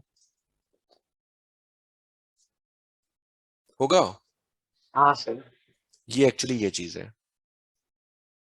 अब देखो ये चीज है, ये तो थीटा 1 होगा ही ना, क्योंकि इस रे को ये थोड़ी ना पता है कि आगे कुछ दूसरा तरह का कुछ सिस्टम है, इसलिए मुझे कुछ और एंगल होना चाहिए। ये तो इधर का, ये थीटा 1 पे ऐसे गिर रही है, इधर से रिफ्रैक्शन होने के बाद थीटा 1 पे इधर पे गिर रही है, तो ये थीटा 1 पे गिरेगी ही गिरेगी ना। हाँ सर समझ गया। और ये सिमिलरली ये भी थीटा 2 हो जाएगा। इधर पे स्नेल्स लॉ लगाओगे तो ये इक्वेशन आएगी, चेक कर लो। मतलब ये जो टर्म एक एक्स्ट्रा आ रहा था ना आपका, ये और ये डिसअपियर हो जाएगा आपका, क्योंकि वो दोनों एयर में मिलेगा ना आपको। हाँ सर समझ गया। हाँ, तो रे की बेंडिंग आपकी वैसे ही होगी, जैसे यहां पे रे की बेंडिंग हो रही है वैसी रे की बेंडिंग यहां पर होगी। सर पर वहां पे थीटा 2 की होगा जो फर्स्ट डायग्राम में जो इंसिडेंट रे है, और अच्छा, सेकंड डायग्राम में इधर जो इधर incident अच्छा वाला। अच्छा सुनो, थीटा 1 क्यों गए समझ में आ गया आपको क्या? पहले बताओ, आपका डाउट थीटा 2 में है ना? हाँ सर, थी फर्स्ट मतलब, डायग्राम में इंसिडेंट रे आर एंगल हाँ पे आ रहा है, और सेकंड डायग्राम में थीटा 1 एंगल पे आ रहा है। नहीं नहीं, मेरा कहने का मतलब है कि ये थीटा 1 है, इसमें आपको कंफ्यूजन नहीं है। आपको कंफ्यूजन सिर्फ, सॉरी, इसमें थीटा 1 है, इसमें कंफ्यूजन नहीं होगा। आपको कंफ्यूजन सिर्फ इसमें कि थीटा 2 क्यों लिखा है, ये है ना? हाँ सर, यस। हाँ, तो ये कंफ्यूजन आप ऐसे दूर कर लीजिए। आप ऐसे मानो ही मत कि रे ऐसे आ रही है, आप मान लो कि रे ऐसे जा रही है। ये इसको हम लोग बोलते हैं रिवर्सिबिलिटी ऑफ लाइट। जैसे जैसे लाइट जा सकती है वैसे वैसे लाइट आ भी सकती है। Light can retrace its path. तो आप ऐसे मान लो, तब आप कहोगे कि मुझे थीटा 1 में थीटा 2 में कोई कंफ्यूजन नहीं है, मुझे तो थीटा 1 में कंफ्यूजन है। नहीं समझ में आया? तब सर आप यही समझ तो में आया बोलोगे, सर। तब आप यही बोलोगे ना कि मुझे थीटा 2 में कोई कंफ्यूजन नहीं, हाँ सर, थीटा 1 में प्रॉब्लम है। मुझे थीटा 1 में कंफ्यूजन है। हाँ, तो आप रिवर्सिबिलिटी के प्रिंसिपल को फॉलो कीजिए, तो आपका दोनों कंफ्यूजन खत्म हो जाएगा। एक बार में आपका थीटा 1 का कंफ्यूजन खत्म होगा, एक बार में आपका थीटा 2 का कंफ्यूजन खत्म हो जाएगा। सर या तो ऐसा समझ सकते हैं क्या कि जो फर्स्ट केस में इंसिडेंट हो रहा है ग्लास स्लैब पे, हम्म, और फिर जो बाहर आ रहा है वो दोनों हम्म, तो ऑफकोर्स पैरेलल ही होंगे, तो मतलब वो दोनों बिल्कुल बिल्कुल, ये ऑब्वियस बात है, ये दोनों हमेशा पैरेलल होते हैं। हम्म, हाँ ये तो आपने मैं बोल पढ़ा रहा भी होगा हूँ 10th में। हाँ मैं बोल रहा हूँ कि वो लोग सेम ही एंगल बनाएंगे ना हमेशा रिफ्रैक्ट होके, तो थीटा 1 और थीटा 2 हम्म, वहां पे भी कांस्टेंट ही रहेगा, मैं ऐसा बोल रहा हूँ। हाँ बिल्कुल सही कह रहे हो, जो थीटा 1 और थीटा 2 वही यहाँ पे थीटा 1 और थीटा 2 बनेगा। तो ये मैं स्लाइड बनी रहने देता हूँ, इसको रफ नहीं करता हूँ, क्योंकि हो सकता है किसी को डाउट आ जाए, इसमें मैं डाउट लिख देता हूँ बस, तो वो इसको देख सकता है। स्लाइड में रफ नहीं करूंगा। तो टोटल शिफ्ट ये प्रोड्यूस होगा, सभी मिला के शिफ्ट करेंगे तो टोटल वो इतना आगे पहुंच जाएगा। ये है केस 1। केस 2,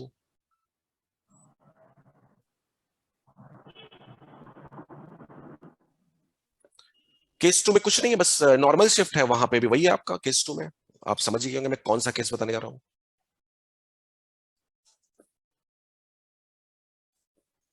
ये है लैटरल शिफ्ट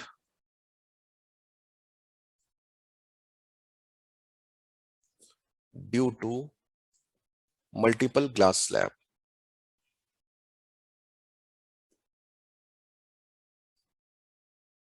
मल्टीपल स्लैब्स, जरूरी नहीं कि सब ग्लास के ही हो,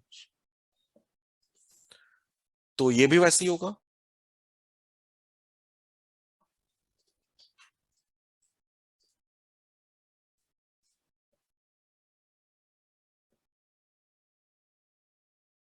तीन लगा देते हैं, बहुत ज्यादा हो जाते हैं वो, तो यहां पर एक रे को भेज देते हैं, थोड़ा ऐसे कुछ बेंड होगी, फिर थोड़ा कुछ ऐसे जाएगी, कुछ भी जैसे भी जानी हो, चलो और इसको ऐसे कर देते हैं, फिर ऐसे कर देते हैं।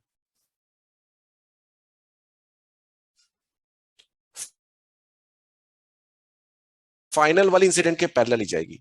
अगर आप कहोगे तो ये भी मैं प्रूफ कर दूंगा, ये भी प्रूफ हो जाएगा। फाइनल वाली इंसिडेंट के पैरेलल ही जाएगी हमेशा। बस कंडीशन ही कि दोनों तरफ फाइनली एयर होनी चाहिए।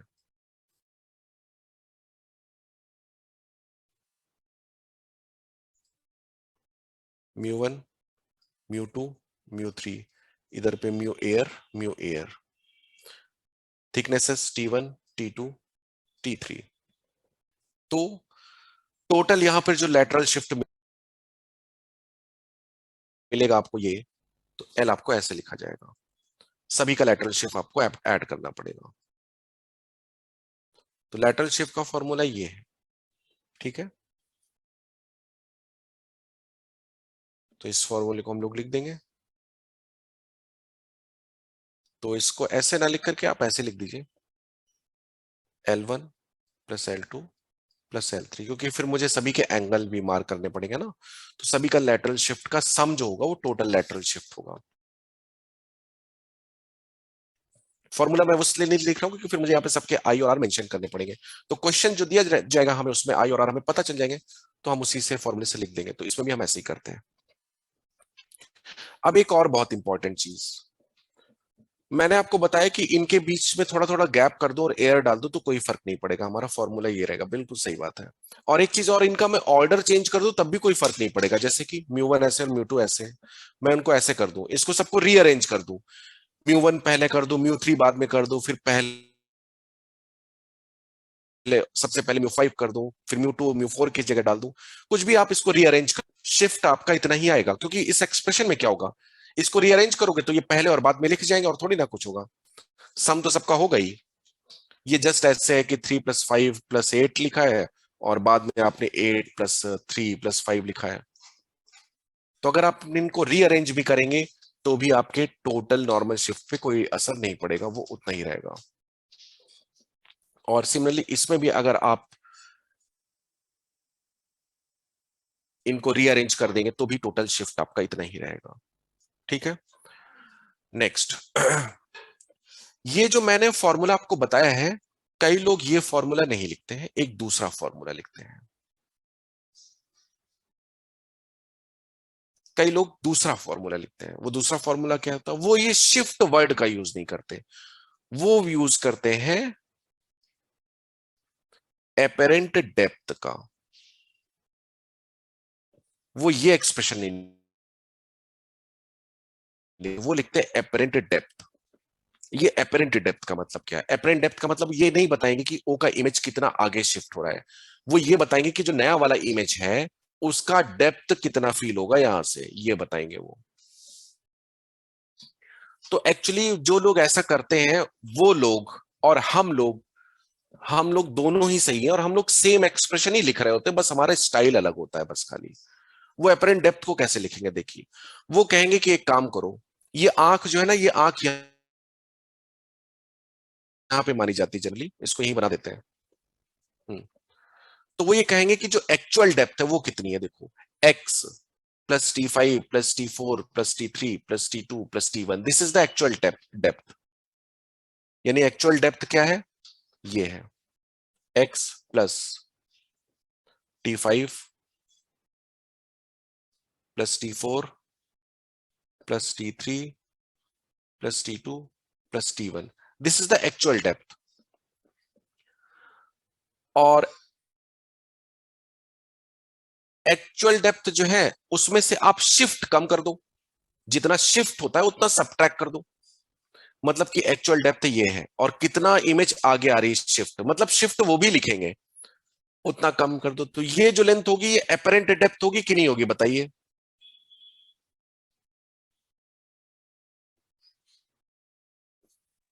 एक्चुअल डेप्थ में से शिफ्ट कम कर दोगे तो एपरेंट डेप्थ आएगी, तो शिफ्ट उसमें सब्ट्रैक्ट करेंगे। तो शिफ्ट यानी कि ये पूरा रिजल्ट सब्ट्रैक्ट करेंगे जो मैंने लिखा है, ये पूरा वाला। तो ये पूरा सब्ट्रैक्ट करेंगे, इसको सिग्मा ही करके लिख देते हैं। Sigma i from 1 to i = 5 ti 1 minus mu air over T mu I. अब इसमें से जब ये सब्ट्रैक्ट करोगे तो क्या आएगा, जरा सोचो, बड़ा इंटरेस्टिंग रिजल्ट आएगा। x इधर कुछ भी x नहीं, तो x तो पूरा बचेगा, तो x रहेगा, प्लस इसमें ये जब इसमें जब 5 डालोगे i की जगह, तो ऐसा कुछ एक्सप्रेशन बनेगा, ऐसा कुछ। और ये एक्सप्रेशन जब t5 में से सब्ट्रैक्ट होगा तो क्या होगा, ये t5 को अंदर भेजोगे तो क्या बनेगा, t5 minus t5 into mu a by mu 5 ना। और जब ये इस वाले t5 में से सब्ट्रैक्ट होगा तो ये t5 तो कट जाएगा और ये पॉजिटिव में आ जाएगा, यानी कि बनेगा t5 mu air by mu 5।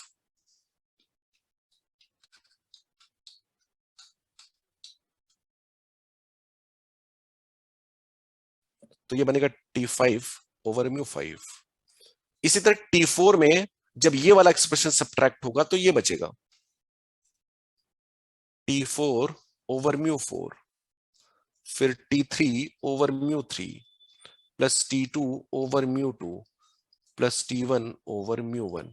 तो ये आएगा, this is the apparent depth. ये किसी सबको समझ में आई कि नहीं आई? अगर ये नहीं समझ में आई तो मुझे सब्ट्रैक्ट करके दिखाना पड़ेगा आपको ये, क्योंकि आप लोग कैलकुलेशन जनरली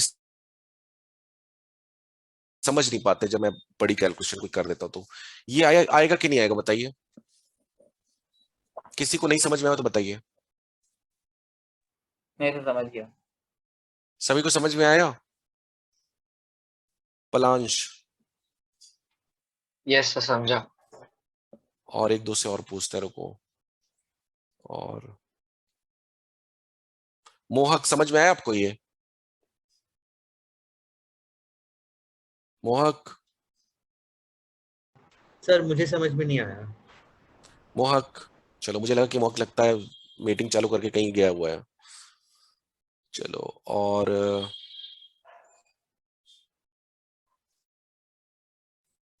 किससे, टिशा समझ में आया तुम्हें? टिशा, टिशा, अच्छा, और मैं पूछता हूं, चलिए ठीक है अब रहने देता हूं।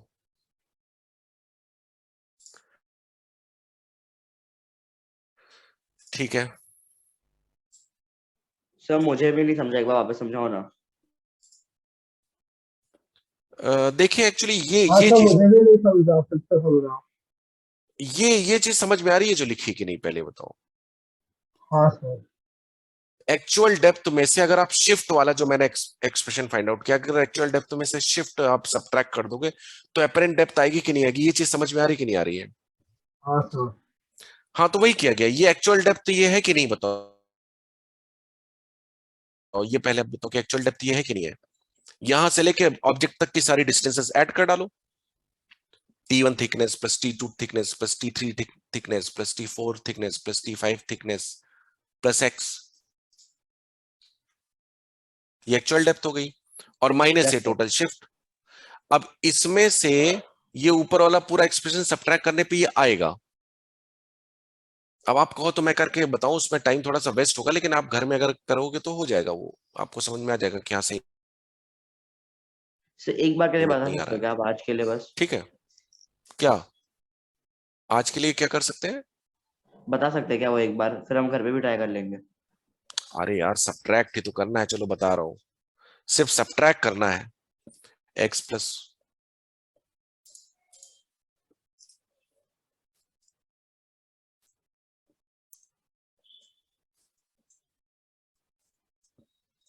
तुम लोग की कैलकुलेशन बिल्कुल अच्छी नहीं है।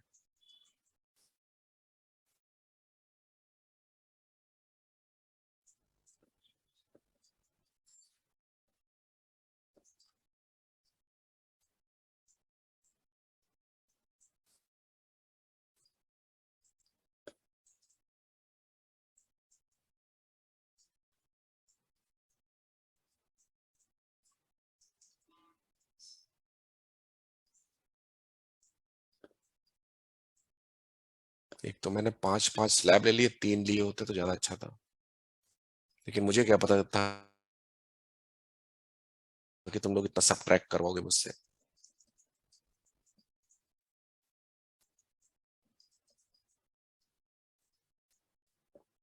इसमें अंदर मल्टीप्लाई करो, T1 minus T1 plus T2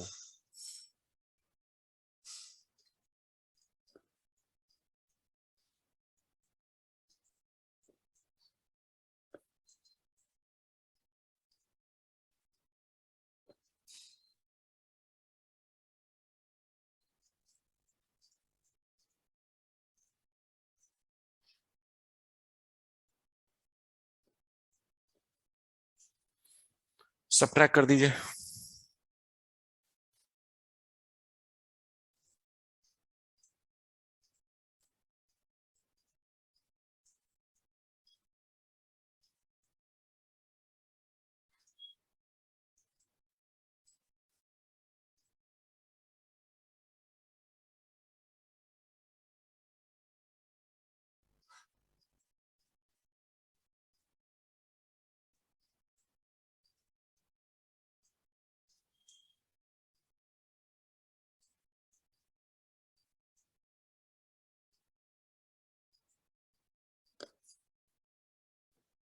अब देख लीजिए।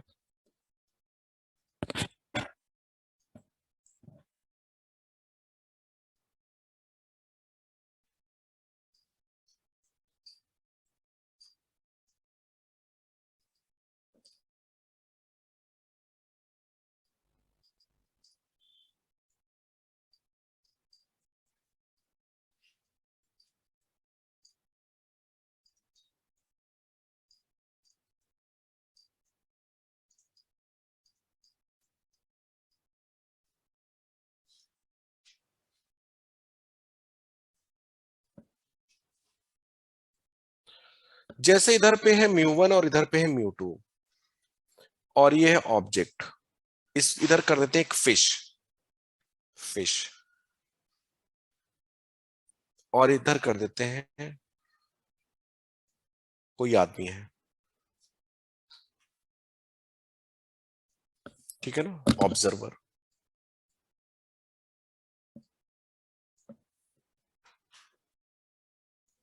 अब देखिए यहां पे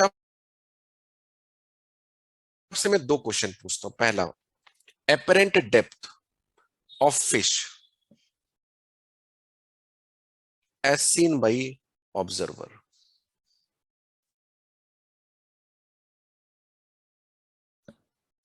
डेप्थ हमेशा सरफेस से मेजर होती है पीछे, तो एपरेंट डेप्थ नहीं लिख दो, इसको हम थोड़ा और चेंज कर देते हैं, इसको लिख देते हैं apparent position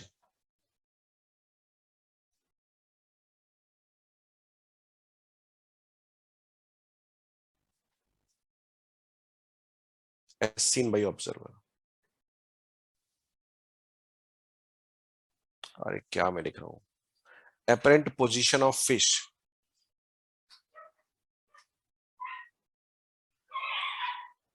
as seen by observer. एक आपसे ये मैंने पहला क्वेश्चन पूछा। दूसरा मैं क्वेश्चन पूछूंगा, apparent position of observer as seen by fish.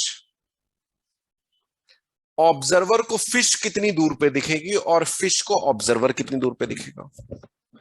इसका एक शॉर्टकट तरीका है, कुछ नया कॉन्सेप्ट नहीं है, यही कॉन्सेप्ट है, लेकिन इसको किसी को ऐसे समझाओ और कह दो कि इसको अप्लाई करना, तो थोड़ा सा कहेगा कि यार बड़ा मुश्किल है इसको अप्लाई करना।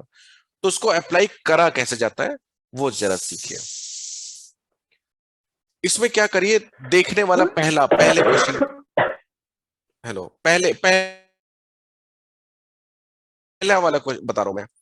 तो पहले वाले में देखने वाला कौन है, ये observer, as seen by observer, observer दिख रहा है ये। तो हमें क्या करना है, फिश से रेस पहुंचानी है उसकी आंखों पर। फिश से रेस चलेंगे और उसकी आंखों में पहुंचेंगे तभी तो उसको दिखाई पड़ेगा। तो अब देखो इसमें क्या करो, ये डिस्टेंस मान लो y है, ये x है, तो फिश पहले कितना डिस्टेंस चली वो लिख दिया करो y, सॉरी फिश नहीं, रे पहले कितना डिस्टेंस फिश से निकलेगी, फिश से रे निकलेगी और आंखों में पहुंचेगी, तो पहले y चलेगी और y जिस मीडियम में चलेगी उससे डिवाइड कर दो, फिर वो रे x चलेगी, वो जिस मीडियम में पहुंचेगी उससे डिवाइड कर दो, और ये उसके आंखों तक पहुंच गई। जब आंखों तक पहुंच जाए तो इसको ब्रैकेट से बंद कर देना और इसमें मल्टीप्लाई कर देना वो डिस्टेंस जिसमें कि ऑब्जर्वर है, जिसमें कि देखने वाला है। यानी ये हो गया ये आपका y plus μ1 by μ2 into x.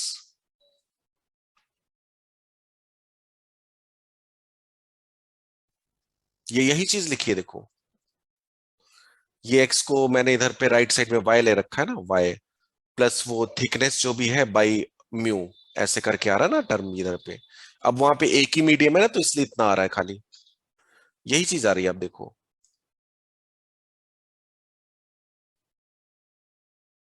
और इसमें है कि apparent position of observer as seen by fish. Fish अब देखेगी तो इधर से रे ले जाओ, इधर से रे ले जाओगे तो रे कितना चलेगी x, उसको आप डिवाइड करो म्यू वन से, फिर चलेगी वो y, उसको आप डिवाइड डिवाइड करो म्यू टू से, फिर जब पहुंच जाए तो ब्रैकेट बंद करो, और जिसमें देखने वाला है, देखने वाली आपकी फिश है तो म्यू टू। तो ये अब क्या आएगी आपकी कितनी,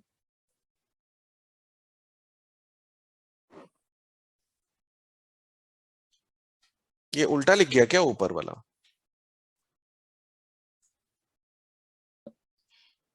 हम्म, और ये कितना आएगा? x μ1 μ2 plus y।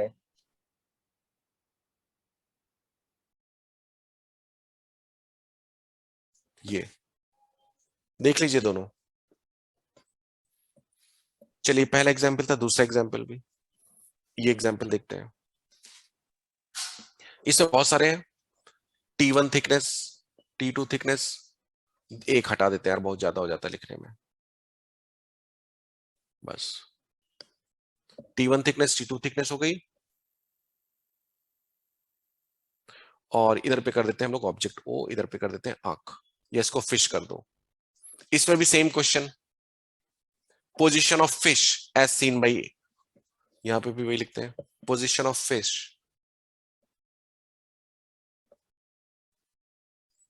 As seen by observer. ये एयर है, ये भी एयर है।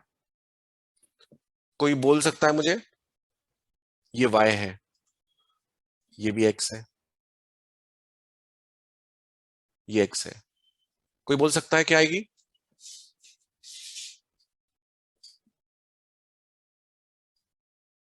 कोई बोल सकता है तो बताइए।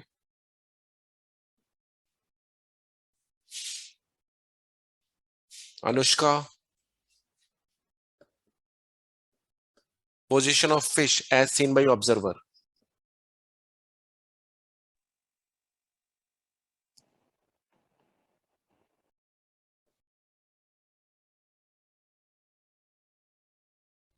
अक्सा आप बता सकते हैं फिश का पोजीशन ऑब्जर्वर को जो दिखेगा एक्सप्रेशन। तो एक सेकेंड। तो फिश देखने वाला कौन है? तो ऐसा है क्या, x प्लस y प्लस, नहीं नहीं ऐसे, नहीं नहीं ऐसे x प्लस वाई ऐसे मत करो। देखने वाला कौन है? ऑब्जर्वर है ना, तो फिश से धीरे धीरे पहुंचो ना ऑब्जर्वर पे। तो पहले फिश से चलो, कितना चले y, y बाई क्या करोगे म्यू एयर, फिर और कितना चलोगे T2,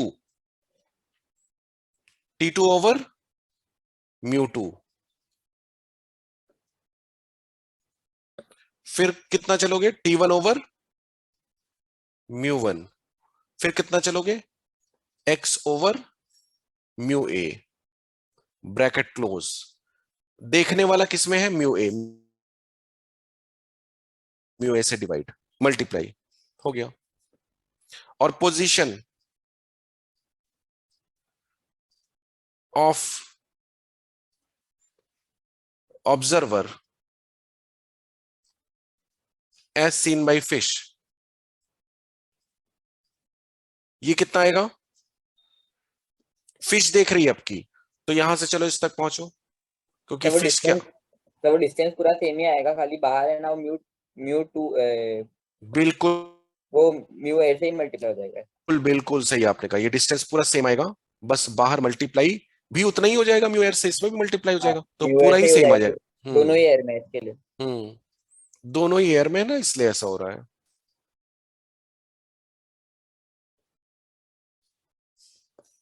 ये ठीक है, चलिए अब मैंने इस पे बेस्ड कुछ आपका मटेरियल खोल के रखा है, आपको मटेरियल कल मिलेगा, तो वो मैंने आपका मटेरियल पहले से खोल के रखा हुआ है, ये आपको मिलेगा कल। तो ये बुकलेट 7 है क्या? वो गलत बुकलेट है, 7 थर्ड बुकलेट ये मिली आपको। इसमें है ना ऑप्टिक्स, देखिए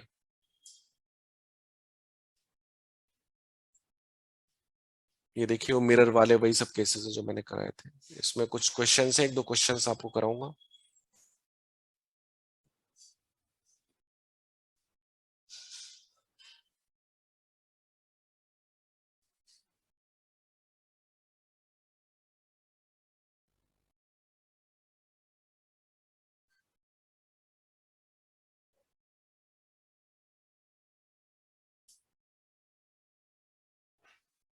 बर्ड वाले क्वेश्चन हो कहीं पे,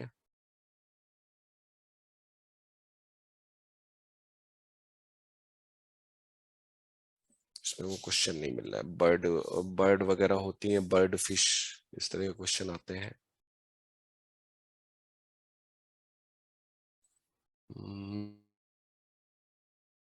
इसमें तो नहीं दिख रहा है, चलिए मैं अलग से बता देता हूँ क्वेश्चन।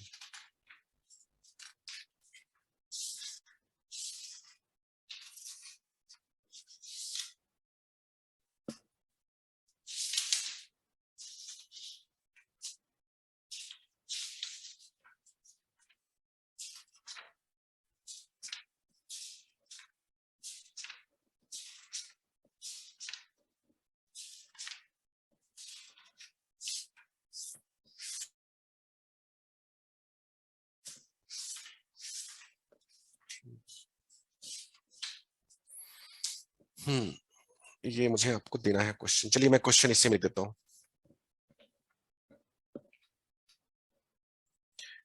क्वेश्चन इसे मैं लिख देता हूँ, ये है यहां पर एक इंटरफेस, नीचे है इसमें पानी, तो नीचे इसमें पानी है,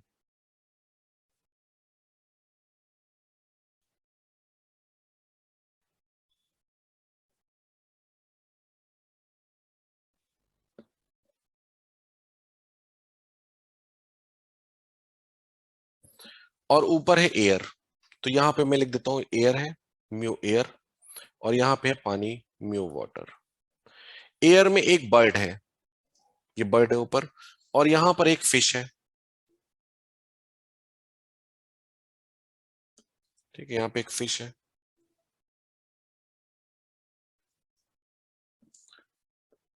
फिश हो गई। इसमें ये हाइट दे रखी गई है आपको दो, एक है h और एक है h/2।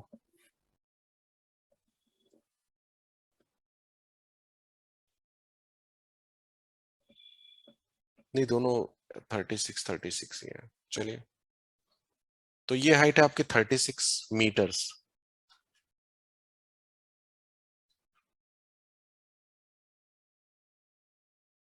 और ये हाइट भी 36 मीटर्स है, ठीक है। म्यू वाटर आपको गिवन है 4/3, और म्यू एयर एज यूजुअल 1। तो इसमें आपको बतानी है बहुत सारी चीजें, इसमें पहली बतानी है आपको, find apparent height of the bird, find apparent height of the bird as seen by fish।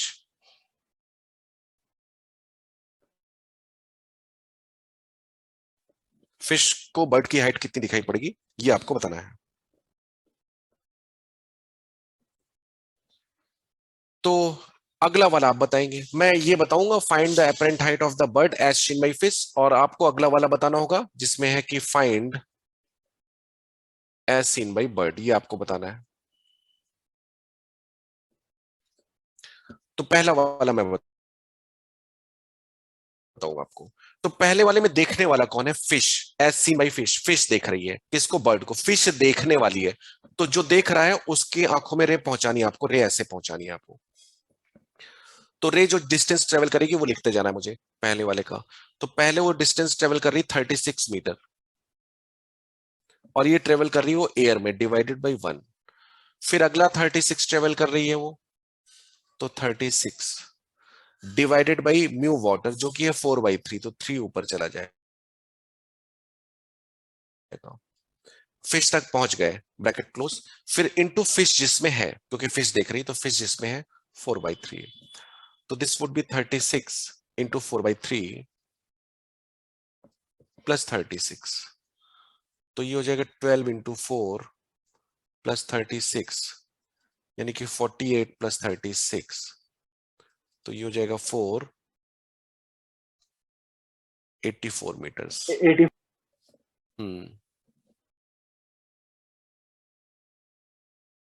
ठीक है, तो सही आंसर आ रहा है 84, आंसर मैच कर रहा है। सेकंड वाले का आंसर बताइए आप लोग जल्दी से।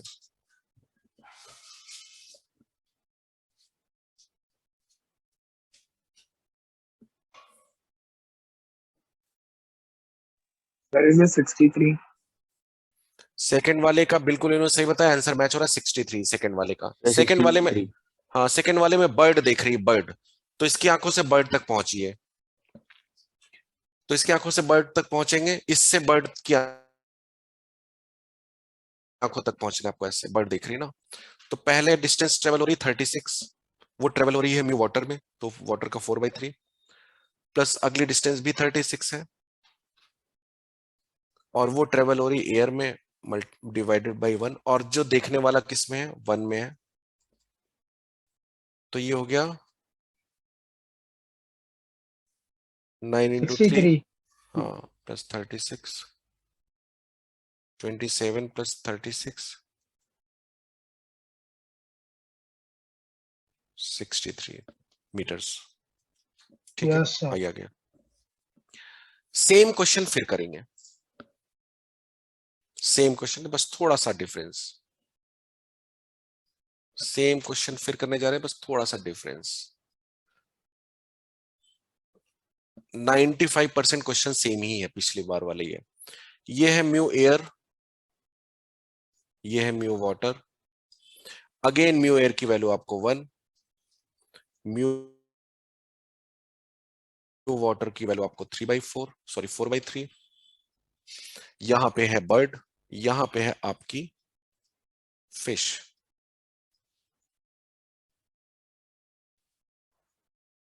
तो ये है आपकी fish. Bird is going down with velocity 2 meter per second, and fish is moving up with velocity 1 meter per second. बताना क्या है? Velocity of bird as seen by fish, और second velocity of fish as seen by bird. तो चलिए पहला वाला मैं बताता हूं। डिस्टेंसेस लिख दीजिए अपनी तरफ से, दी नहीं है अपनी तरफ से लिख दीजिए। तो मान लो ये डिस्टेंस x है और ये डिस्टेंस अपन लो y है,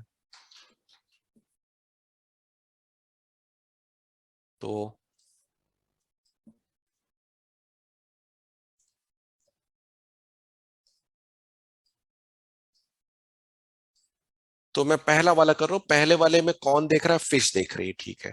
तो डिस्टेंस लिखिए पहले x, यानी फिश तक आपको रे पहुंचानी है, तो पहले चलना होगा आपको x/1, फिर चलना होगा आपको y/4/3, और फिश देख रही है तो 4/3 से मल्टीप्लाई भी करना पड़ेगा।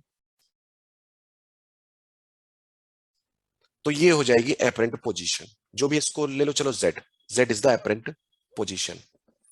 तो यह आ जाएगा 4x/3 plus y is equal to z। इसको टाइम के रिस्पेक्ट में डिफरेंशिएट कर दो पूरी इक्वेशन को, तो 4/3 dx/dt plus dy by dt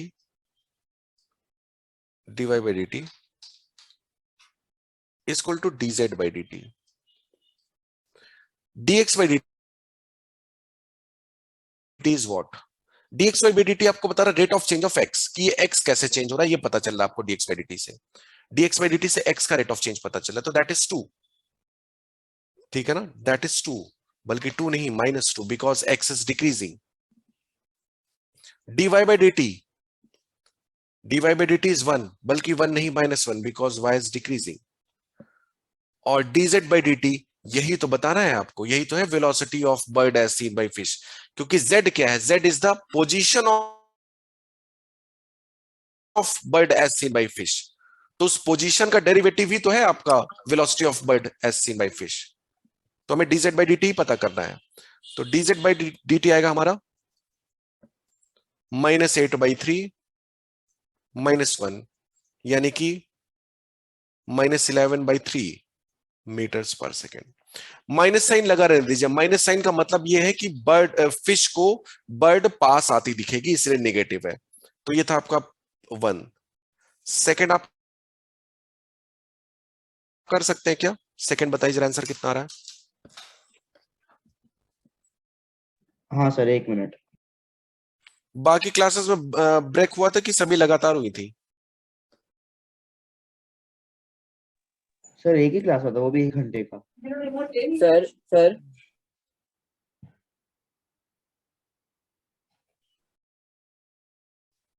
हम्म.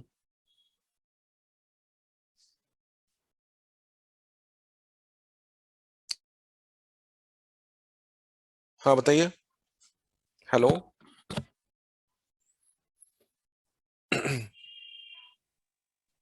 नहीं तो कुछ नहीं, सॉरी. देखिए कितना आ रहा है.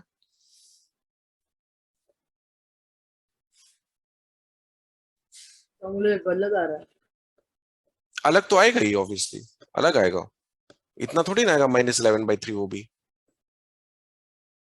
कितना आएगा? कितना रहा ये बताइए.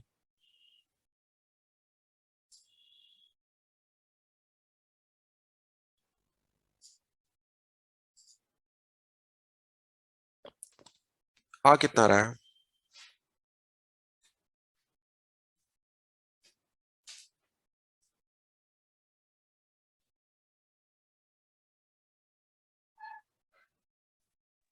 सर -11/3 है क्या?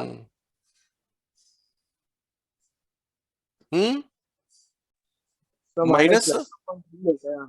-1/3. 11/3. इतना ही आ रहा है क्या? वो भी चेक कर लेते हैं. 11/4 दूसरे वाले में सीन बाई बर्ड देखी, दूसरे में बर्ड देखी, तो यानी 11/4 ऐसे आपको आ रहा है. चलना है, ऐसे जाना. 11/4 आ रहा चलिए है. हाँ ठीक है. हाँ ठीक है, देख लेते हैं. यानी ऐसे पहुंचना है आपको. ठीक है, तो पहले और आपको 11/3 y चलना है, और y आपको चलना है 4/3 में. फिर आपको चलना है x, और x चलना है 1 में. और अब की देखने वाली आपकी बर्ड है, तो मल्टीप्लाई बर्ड से होना, ये आपका z हो गया. तो z यानी कि एपरेंट जो है, ये जो पोजीशन ऑफ फिश है विद रिस्पेक्ट टू बर्ड, तो 3y/4 + x. सर अगर इसको डिफरेंशिएट करोगे टाइम. -11/3 आ रहा है तो डायरेक्शन कौन सा पॉजिटिव है? रुको, y को नेगेटिव ले लेते हैं. y dy by dt negative लिखा जाएगा, अभी सब बता रहा हूं, प्लस dx by dt. तो ये आएगा 3/4. dy by dt आपका लिखा जाएगा -1, और dx by dt आपका लिखा जाएगा -2.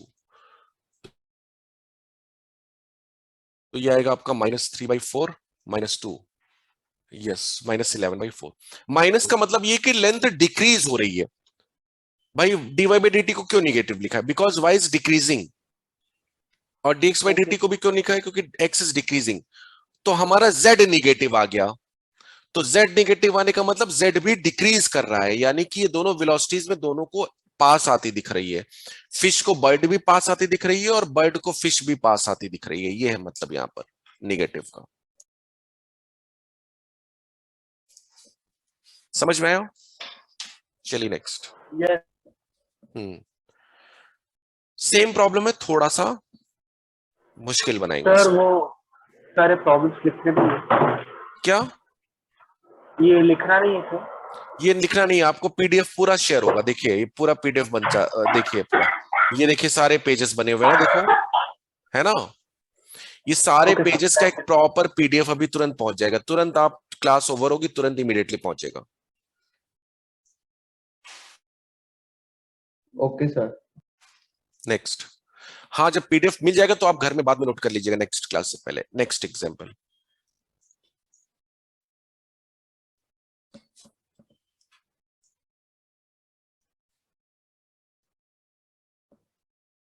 एक्चुअली ऑनलाइन में ना सिलेबस फास्ट कवर होता है, मैं आपको बताऊं। उसके पीछे रीजन ये है कि ऑनलाइन में लिखने का टाइम नहीं दिया जाता ना, इसलिए। तो ऑनलाइन में समझता नहीं उतना पर। अच्छा, कितने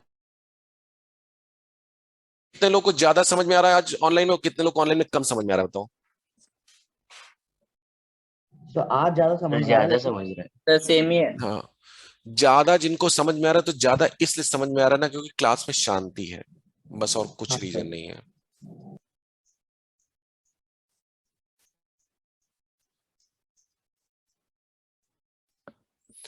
देखिए मैंने यहां पर एक बीकर है और बीकर में नीचे मैंने लगा दिया है एक मिरर। ये है म्यू वाटर, और इधर पे म्यू वाटर है, और ऊपर है म्यू एयर। म्यू वाटर का मतलब ये म्यू वाटर है, और नीचे बेस में इसके मिरर लगा हुआ है, प्लेन मिरर। यहां पे है एक बर्ड और यहां पे है एक फिश।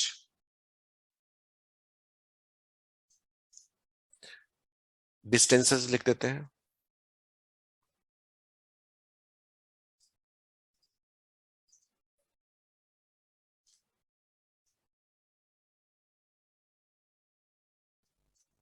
ये है h/2 और ये है h। बहुत सारे आपको इसमें आंसर देने हैं, तो इसमें आपको कौन कौन से आंसर देने हैं? इसमें आपको आंसर देने हैं हाइट ऑफ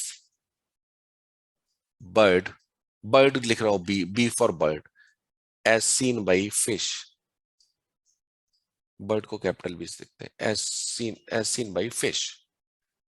दूसरा, डेप्थ ऑफ, ये पोजीशन ही लिखो यार, इसको ज्यादा अच्छा लगेगा। रुको, डिस्टेंस भी लिख सकते हैं, distance of bird as seen by fish, distance of fish as seen by bird।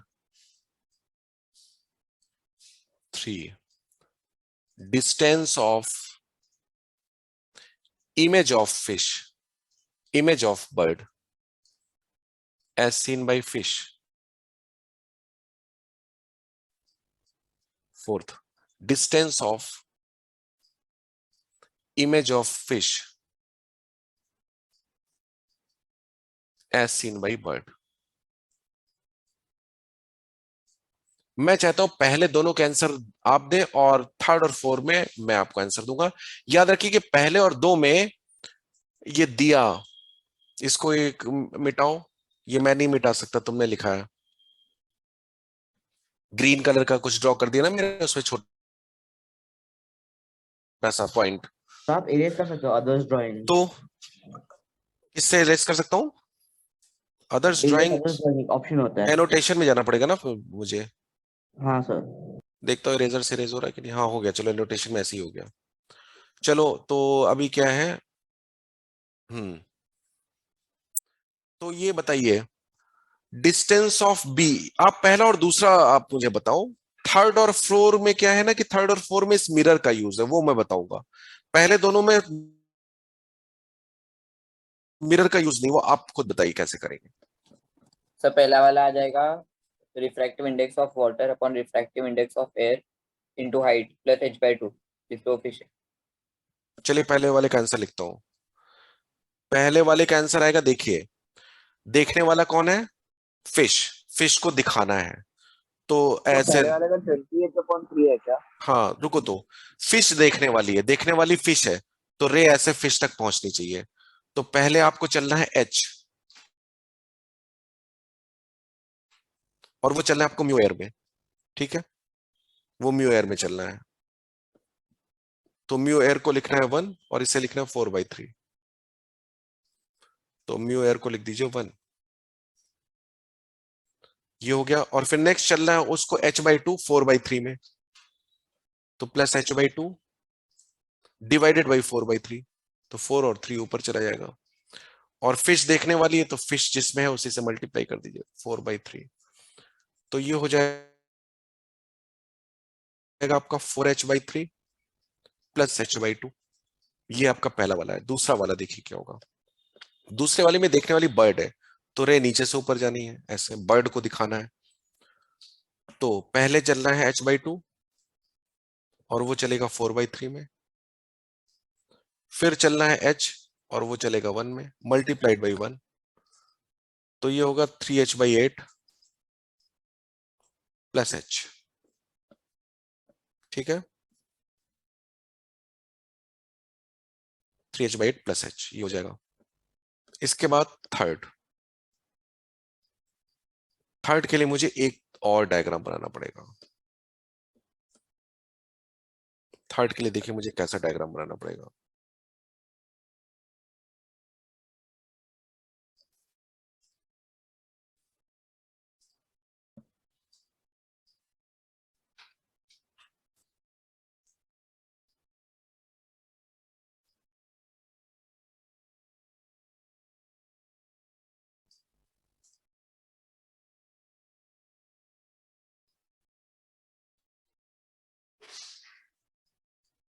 ये मिरर हटा रहा हूं नीचे से।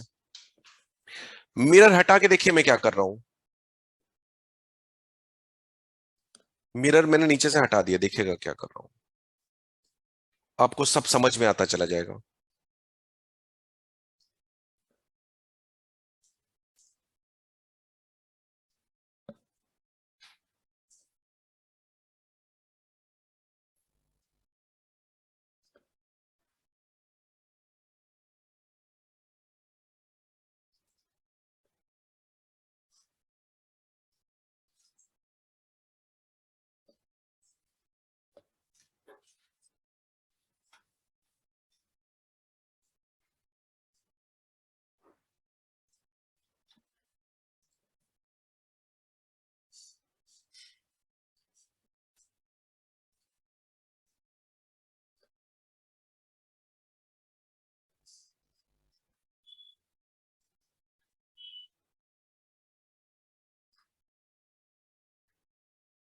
अच्छा, नीचे वाली भी हाइट h है, h/2 है, सॉरी, हाँ, h, h/2, h/2, h/2, h/2, h।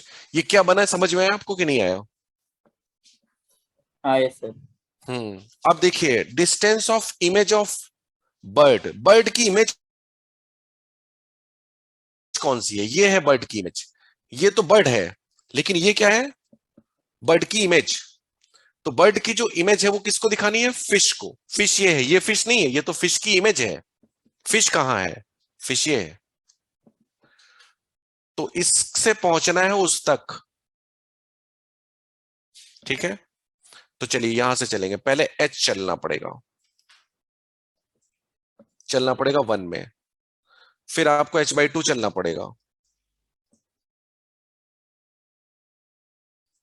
फिर h/2 कितने किस में चलना पड़ेगा आपको? 4/3 में, फिर आपको h/2 चलना पड़ेगा, h/2, ये भी h/2 आपको 4/3 में चलना पड़ेगा। या आप ऐसे कर सकते हो, इसको एक ही बार में लिखो। ये आपने डिस्टेंस लिख ली, h 1 में चली, और 1 के बाद ये सारी डिस्टेंस है 3h/2। h/2 के 3 पोर्शन है, एक पोर्शन, दूसरा पोर्शन और तीसरा पोर्शन। तो 3h/2 आपको चलना है किसमें? वाटर में, 4/3।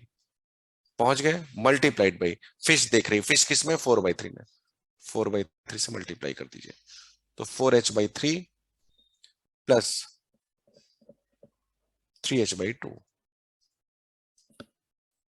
फोर्थ बताइए अपने आप, फोर्थ अपने आप बताइए। तो एक बार थर्ड वाला वापस समझाओ ना। थर्ड वाला वापस समझाना पड़ेगा।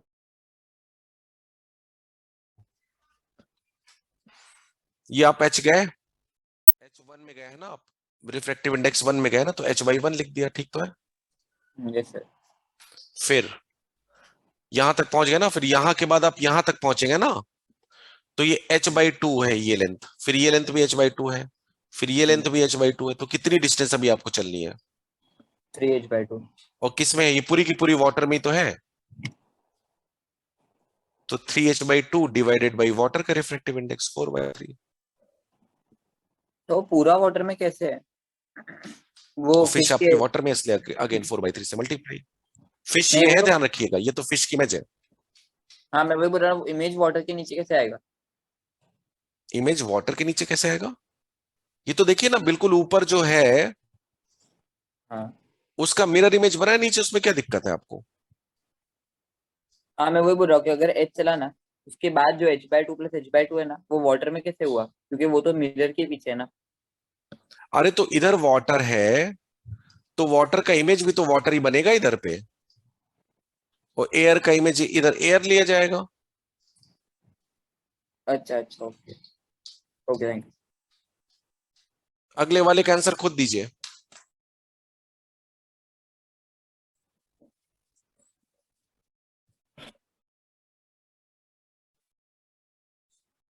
अगले वाले का आंसर खुद दीजिए।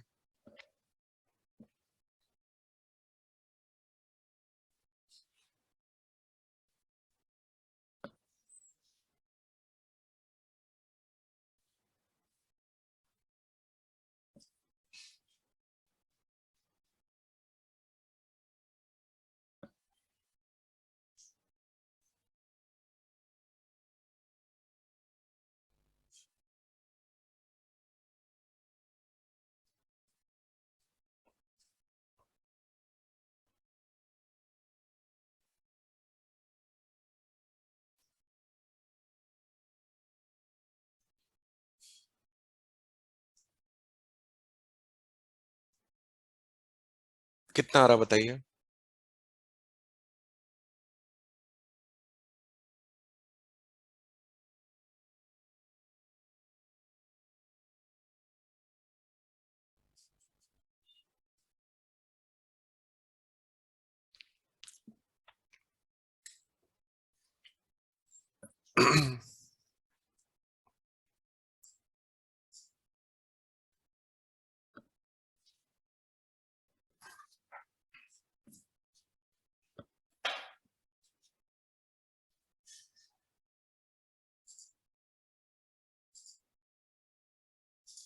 Nine H by four 9h/4, ठीक है।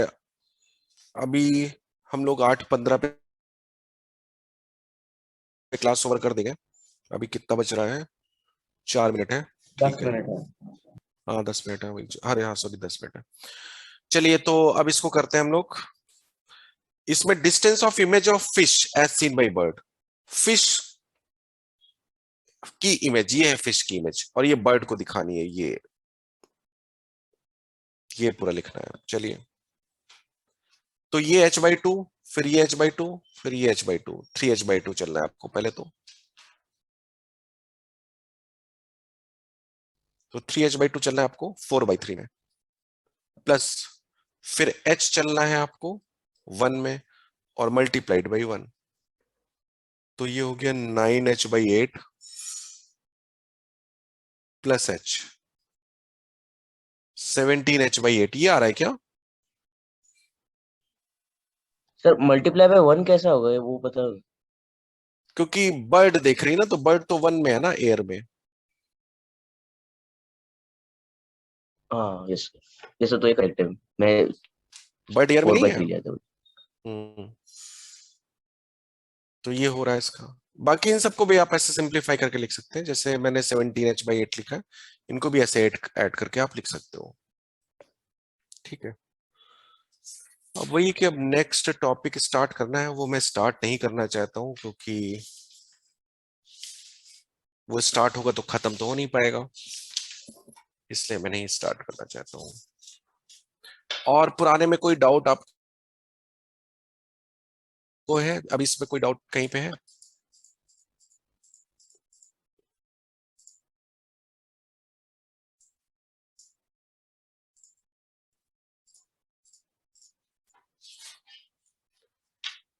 तो सर डाउट वाले पेज पे मुझे एक डाउट था चलिए। जब आपने डाउट लिखा था।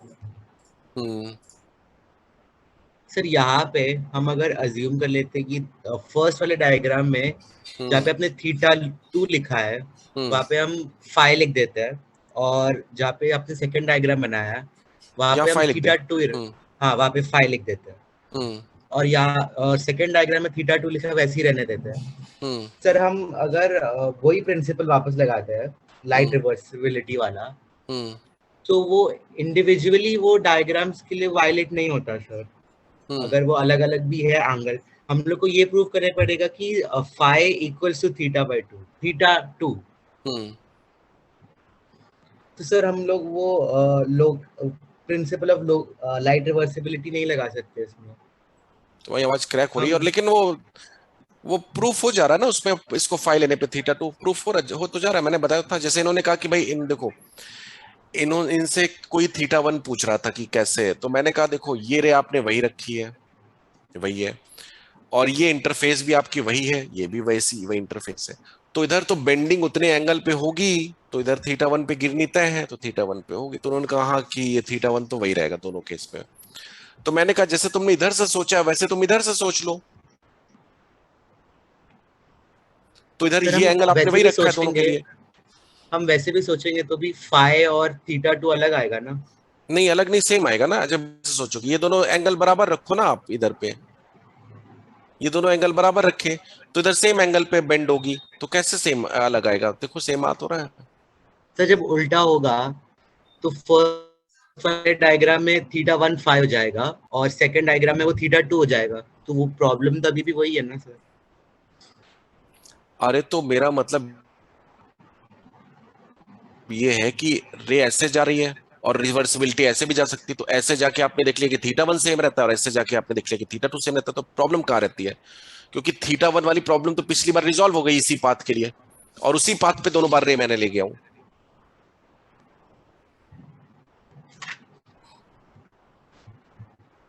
और एक चीज और है, चलो आप नहीं मानते हो, ये दोनों कैसे केस नहीं मान रहे हो, देखो मैथमेटिकली भी तो आ रहा है, इसके लिए ये है, इसके लिए ये है, और इसके लिए ये है, और इन दोनों से मिलकर भी यही रिजल्ट निकल रहा है, तो मैथमेटिकली भी तो प्रूफ हो रहा है। ऐसा थोड़ी ना कि मैं आपको सिर्फ विजुलाइज करा के प्रूफ करा रहा हूं, इसमें दोनों को अलग अलग डील किया है, और दोनों को अलग अलग डील करने पे ये रिजल्ट मिला है, और इससे भी यही रिजल्ट मिल रहा है। आप देखो,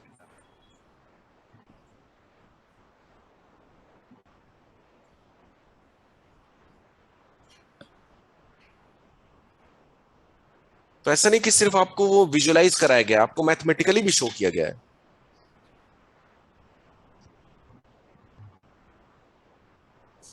नहीं समझ में आ रहा है? सर समझ में आया सर। मैथमेटिकली भी तो शो हो रहा है आपको। तो ठीक है, फिर अभी क्लास हम आपकी ओवर कर देते हैं। इसका मैं अभी ग्रुप पर आपको शेयर कर दूंगा ये, और फिर आप लोग इसको, आपको बुकलेट भी मिल जाएगी, तो बुकलेट में आप वहीं से शुरुआत करिएगा, अभी इसकी प्रॉब्लम मत करिएगा। बुकलेट में आप कहाँ से शुरुआत करेंगे? प्लेन मिरर कर सकते हैं और स्फेरिकल मिरर कर सकते हैं, इसकी प्रॉब्लम अभी नहीं करेंगे रिफ्रैक्शन की, ठीक है, क्योंकि उसकी काफी प्रैक्टिस हो चुकी है, तो उसकी आप प्रॉब्लम्स कर सकते हैं। कल आपको मिलेगी बुकलेट सुबह।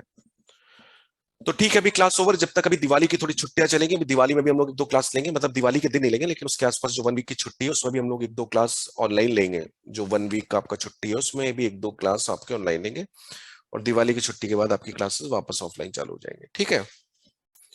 ठीक है, तब तक के लिए क्लास ओवर है। टाटा, बाय बाय, गुड नाइट। अच्छा, थैंक यू।